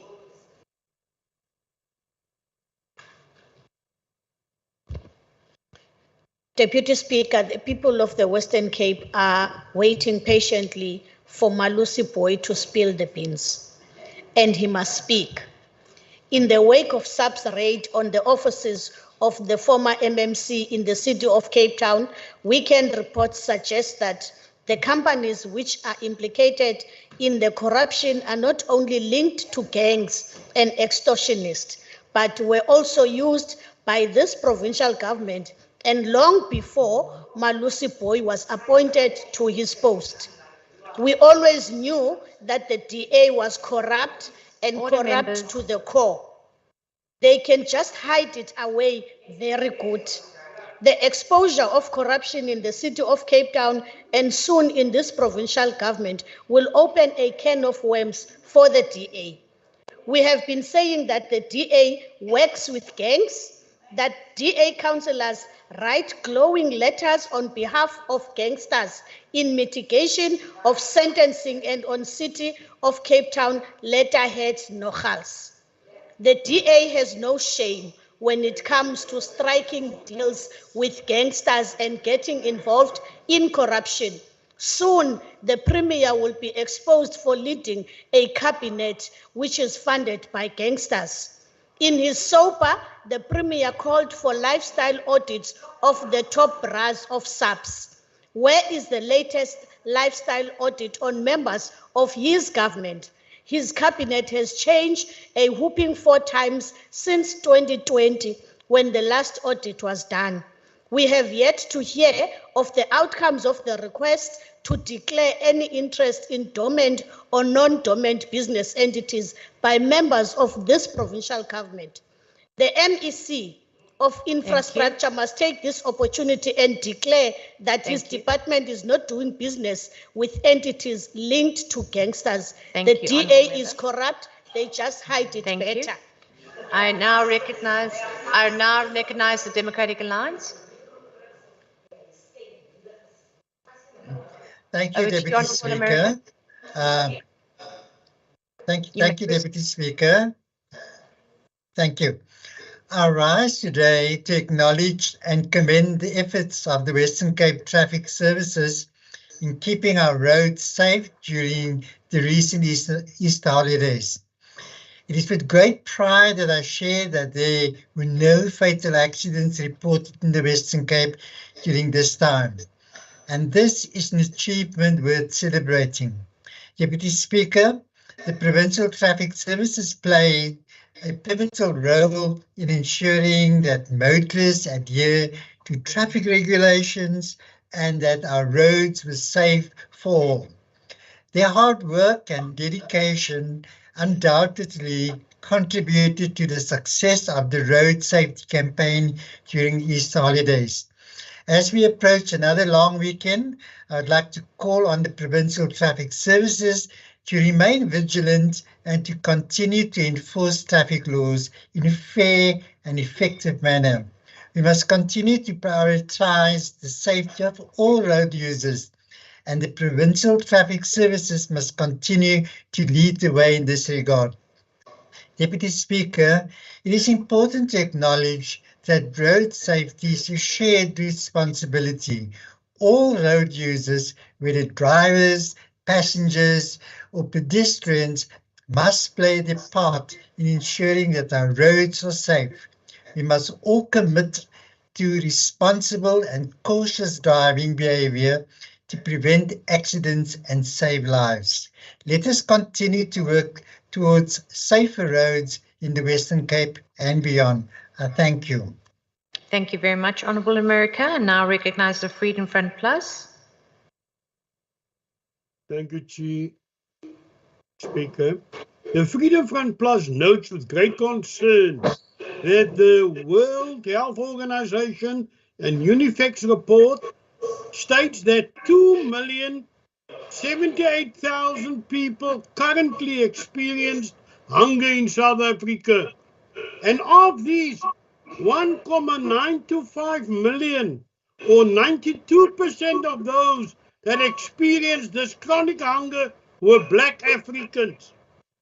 Aggravating matters has been reported that SASSA lost R5 billion through fraudulent and corruption, and South Africa lost 250 billion rand through state capture by the Guptas and Jacob Zuma.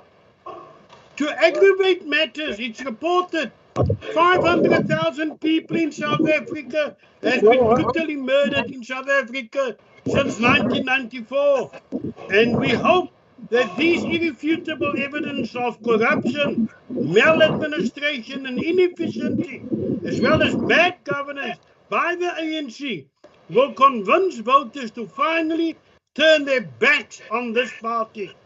If not, they will go to their graves holding protest placards and humming meaningless freedom songs, but they will leave no inheritance or economic future to their children that stays behind. Thank you.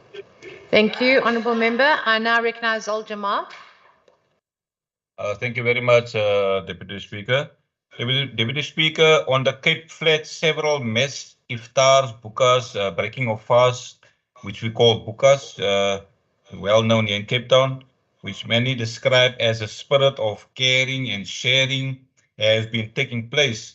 The past weekend, Al Jamaa, along with other stakeholders, fed thousands of people in New Horizons, an area where poverty is written on the walls.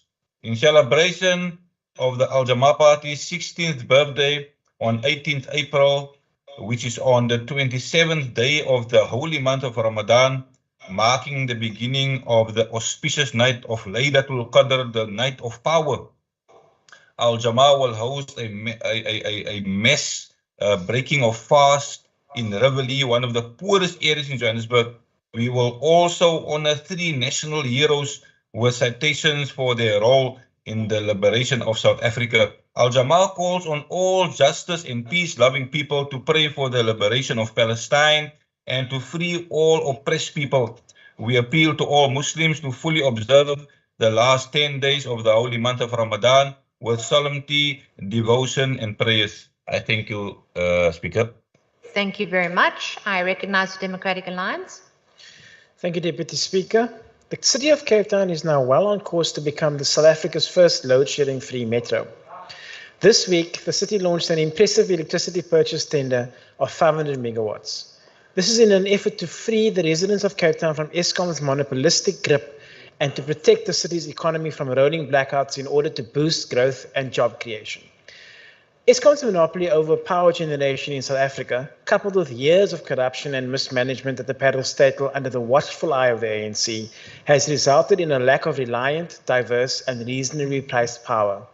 As a result, South Africa has been subjected to non-stop rolling blackouts without a clear strategy or political will from the ANC national government.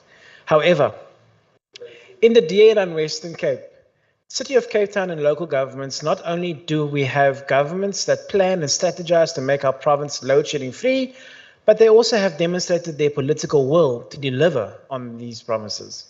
Through the Western Cape Municipal Energy Resilience Initiative, the province has thus far generated 1,008 megawatts of power by means of utility-scale, low-carbon generation that has gone into Eskom and municipal grids. Honourable Deputy Speaker, where the DA governs, plans and strategies regarding energy have tangible results, which translate to actual power generation. The City of Cape Town's 500 megawatt energy procurement is proof of this, and we encourage all qualifying independent power producers to submit their tender bids. I want to congratulate the Western Cape government, local governments across the province, and the City of Cape Town for their ongoing relentless work in making our province energy resilient and load-shedding free, even in the face of sustained stage 6 power rolling blackouts. I thank you. Thank you very much. That brings us to the end of statements. In terms of Rule 145.6, I now give one or more members of the executive present an opportunity to respond to member statements for not more than 5 minutes. Before we begin, Honourable Vimbi, do you have a point of order? Just rising on a point of order, Honourable Speaker, because I did not want it to disturb during the statements. Just on a matter that was raised, but you have said that you did not hear it being said, whilst during the commotion that was taking place regarding the change of the dates for the sitting, the Honourable Minister was overheard saying to the Honourable Khalid that he must not lie during Ramadan. That on its own, actually, it is actually infringing on the religion of Honorable Khalid Said. So I would like you, Honorable Speaker, to listen to the Hansard or listen to the record, and the minister be asked to withdraw those statements as they might be trending on being Islamophobic. Thank you very much, Honourable Vimby. I did indicate at the time that I will definitely listen to Hansard and rule back on that. Thank you. Thank you very much. So we will now move over to, are there any members of the executive that would like to respond to any statements? I see the Honourable Mackenzie. Minister Mackenzie, over to you. Thank you very much, Deputy Speaker. Deputy Speaker, there's been, I think, at least 4 or 5 times, and I really would like to encourage and invite, in fact, I will write to the chairperson of the Standing Committee to present the issue of rail, to present the issue of the responsibility of a city, the responsibility of a province, and the responsibility of national government. Because when your asset, I own a house, it is my responsibility to take care of my house. That's when it comes to rail. So there's a continued effort, and it came through in Member Vimby's statement, somehow the city or the province should have had a responsibility, and now we must buy land. We consistently need to solve problems created by the national government in this province. It is not fair. So I would like to encourage the members to invite us to the Standing Committee to brief him on the role of a city, the role of a province, and the role of national government. Because we have done tirelessly, we've gone beyond what is reasonable, fair, and just in working with our counterparts to get rail working. But to expect the province and the city to now go and buy land, it is just unfair. The responsibility of the asset holder, like any human being who's got a car, a laptop, a phone, it is your responsibility to take care of it. It's common sense. Thank you. Are there any other members of the executive who would like to make any further comments for the rest of the time? No, there aren't. Honourable members, remember that rule is the privilege of the executive to make those statements on how they make that. That brings us to the end of member statements. We now will move over to notices of motion in terms of Rule 151. They're required to be delivered to the Secretary for placing on the order paper. These motions have been duly submitted and published on the order paper below the line. We will now move to motions without notice in terms of Rule 150. And just in terms of the Rule 150 pertaining to motions without notice, condolence and congratulatory were submitted to the Programming Authority prior to this plenary on the 11th of April 2023. Members are reminded that motions without notice pertaining to congratulatory and condolence will not be allowed in the sitting that have not been processed by the Programming Authority.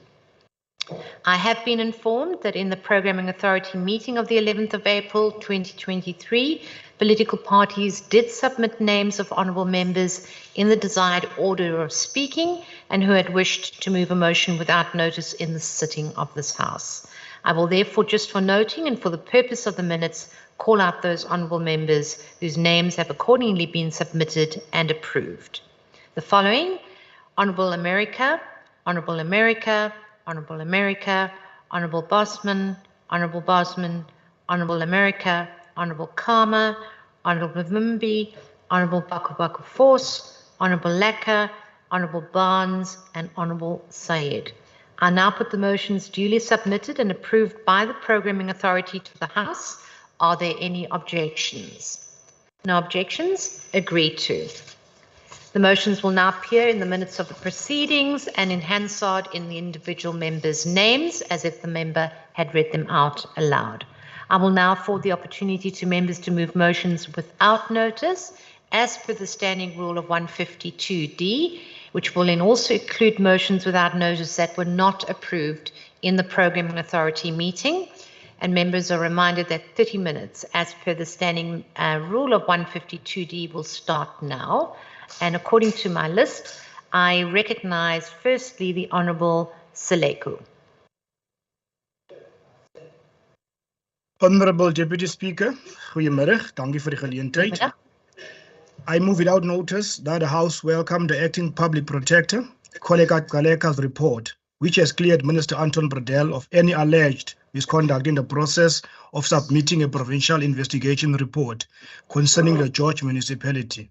That the House further notes that the allegation and subsequent request for investigation was a frivolous attempt at political grandstanding by a former member of this House, and that the provincial department and minister have been vindicated in acting in the best interests of the people of George municipality. I so move. Thank you. Thank you. Are there any objections to the motion being moved without notice? There are objections. The motion will be printed on the order paper. I recognize the Honourable America. Thank you, Deputy Speaker. Deputy Speaker, I move without notice that this House notes and welcomes the provincial government extending the provincial regulatory entity's digital footprint to allow for alternatives to process and application for public transport operating licenses. In addition to submitting applications in person at public operating license offices, applicants can now also submit applications virtually via email and through an online platform. That the House welcomes this innovation by the Western Cape, which will once again streamline service delivery and government services. I so move. Thank you. Are there any objections to the motion being moved without notice? No objections? Agreed to.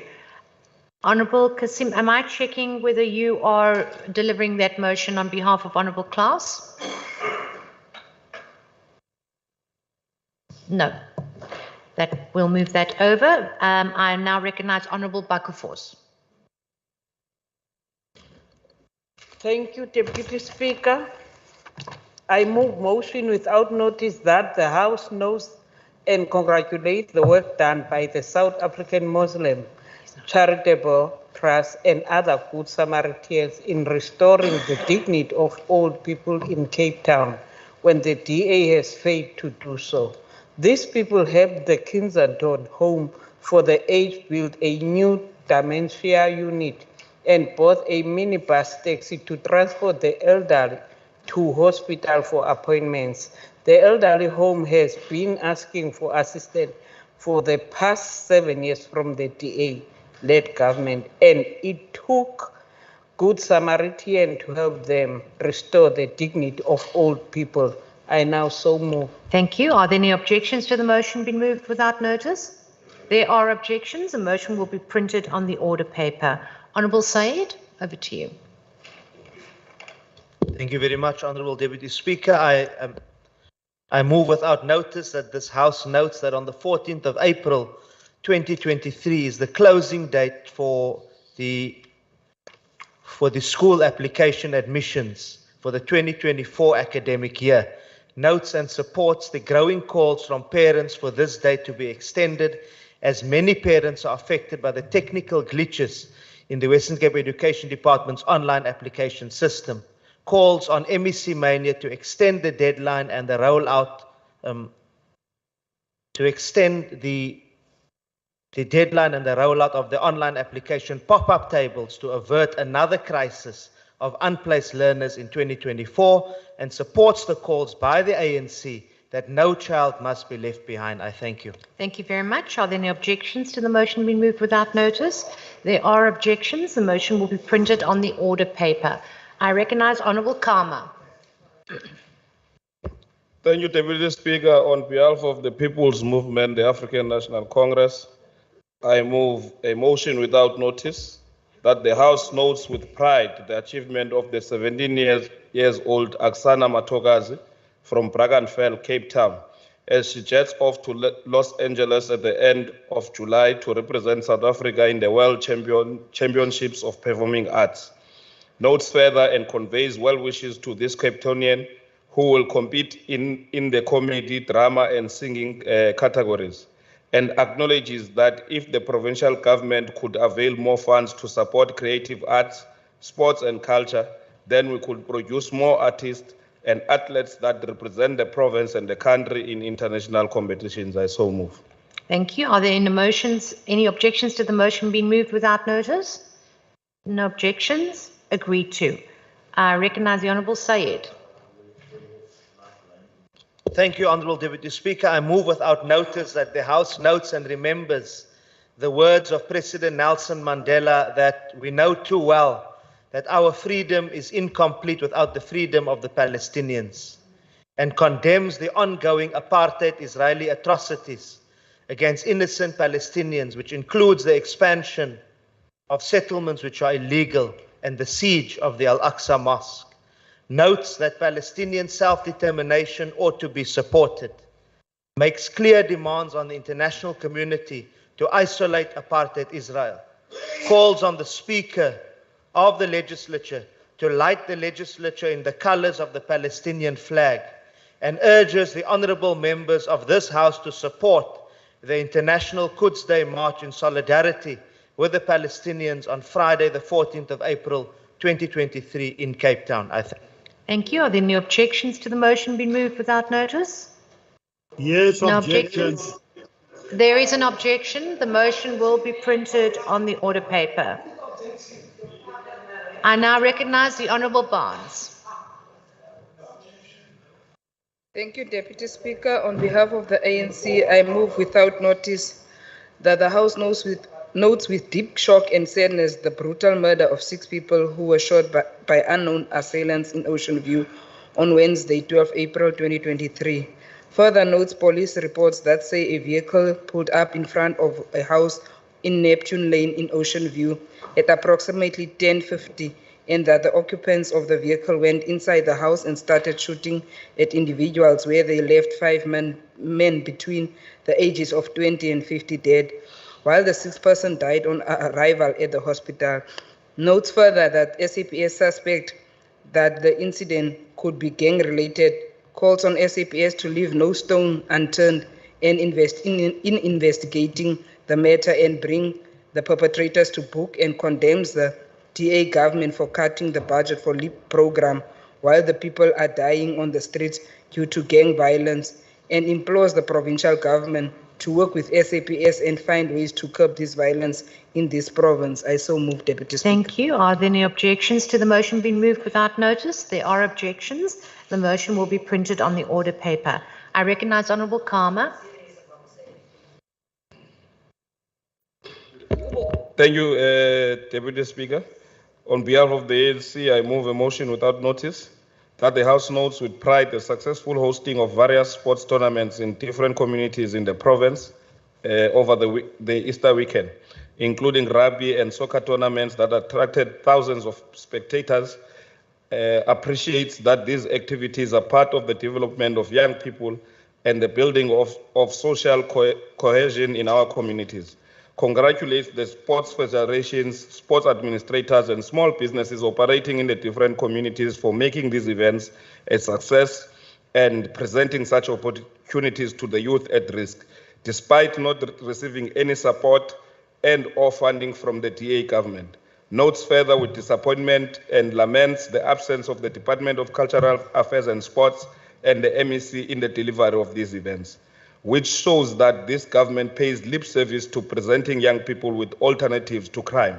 Condemns the MEC's failure to attend the rugby tournament in Khayelitsha, which attracted thousands of spectators, but instead decided to join the Easter rugby and netball tournament for whites in Saldanha, and notes further and accepts that in the hands of this DA government lies the lives of the many talented athletes and soccer players that we lose to drugs in our different communities because of lack of support and development opportunities aided by government.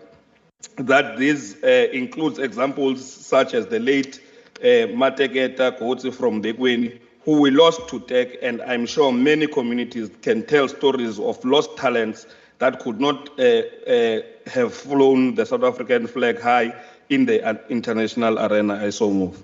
Thank you very much. Are there any objections to the motion being moved without notice? Yes, there are. The motion will be printed on the order paper. Finally, I recognize the Honourable Dugmore. Thank you very much, Deputy Speaker. On behalf of the ANC, I move without notice that the House notes with pride that the Employment Equity Bill has been signed into law by President Ramaphosa, and that this law and its amendments will enable and promote diversity and equality in the workplace and empower the government to set specific equity targets by sector and region where transformation initiatives have lagged behind. That this is also an effort to decrease unemployment as part of ensuring the employment equity objectives become reality, and that the law now compels labour inspectors to inspect workplaces and to issue employees with compliance. That's racist. Honourable members.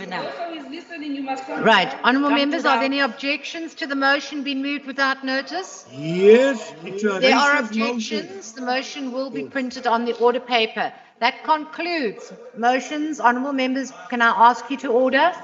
That concludes motions without notice. Ms. Ndudeni will now read the first order of the day. Consideration of the report of the Public Accounts Committee on the annual reports of the 13 departments of the Western Cape Government, including their entities. Thank you very much. I've been informed by the Chief Whip that the Programming Authority resolved that there will be no list of speakers and that parties who wish to do so will now be afforded an opportunity to make a declaration on the report for a maximum of 3 minutes. I recognise the ANC. Thank you very much, Honourable Deputy Speaker. For the first time since COVID-19, the Standing Committee on Public Accounts has been able to engage, give oversight and hold to account provincial government departments and entities in person. We wish once again to take this opportunity to acknowledge and thank all departments and entities for submitting their annual reports and pay tribute to the men and women who diligently work in these departments and entities.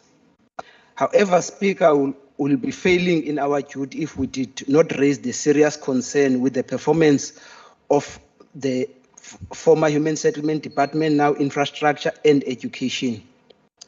While we will be slow to congratulate fishes for swimming, we must admit that these departments particularly can do much better. As COPA will be watching the space in human settlement, Honourable Deputy Speaker, as the legislature, we must be emphatic that the poor of the Western Cape do not deserve just clean governance or clean audit. They deserve and must get good governance. They deserve a provincial government which is responsive, a provincial government that is accountable, and a provincial government that ensures equality and equity in service, which I think it's possible, it can be done. We, of course, also further note the regression of Westcro and also will be watching this very closely so that it can actually improve in its performance into the future. ESCOPA will continue to hold the provincial executive to account and give oversight to the work done by provincial departments and entities. And we hope that we will be united as the legislature in holding the executive to account. Thank you very much, Honourable Deputy Speaker. Thank you very much, Honourable Member. I now recognise the EFF. Thank you, Deputy Speaker. The EFF is not surprised that the Western Cape government departments are complaining about the annual certification costs associated with complying with the broad-based economic empowerment policy. It is common knowledge by now that the DA does not believe that Black people must be empowered economically in any way. More so, as the EFF, we do agree that for the audit outcomes to have any substance or any relevance, there needs to be a move away from compliance-based audits to performance-based audits against government departments and the entities. This would be important for purposes of holding the executive accountable and whether this is gauging whether this provincial government meet its service delivery targets.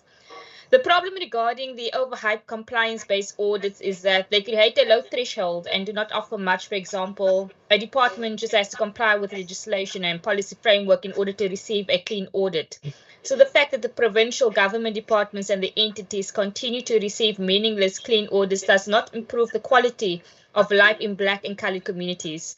More so, the EFF find it shocking that the Department of Human Settlements received an unqualified audit report with findings. This is a result of the failure to comply with the low threshold of aligning with legislation in terms of expenditure management and utilization of conditional grants, as well as predetermined objectives and internal control deficiencies. The sad part is that it is our poor people who will continue to be deprived of their rights of access of housing, because the department is led by incompetent people who cannot even utilize conditional grants to their benefit.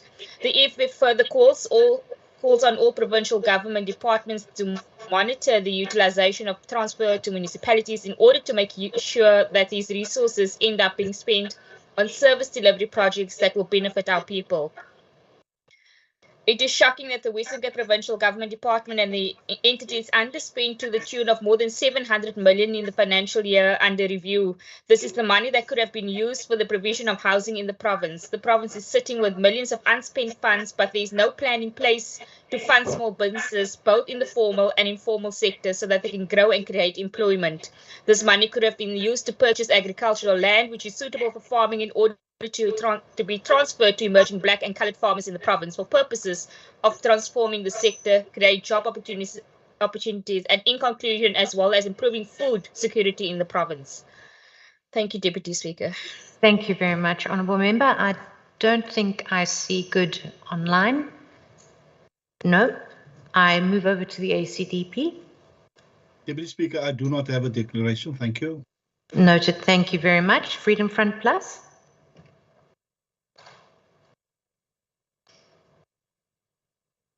No. I have no declaration to make. You may proceed. Did you say no, Honourable Member? No, Okay. I don't have a declaration, Speaker. Noted. Thank you. I hear you. And I'll move over to Al Jamal. Thank you, Deputy. No declaration from Al Jamal. Thank you. Noted. Thank you very much. I recognize the Democratic Alliance.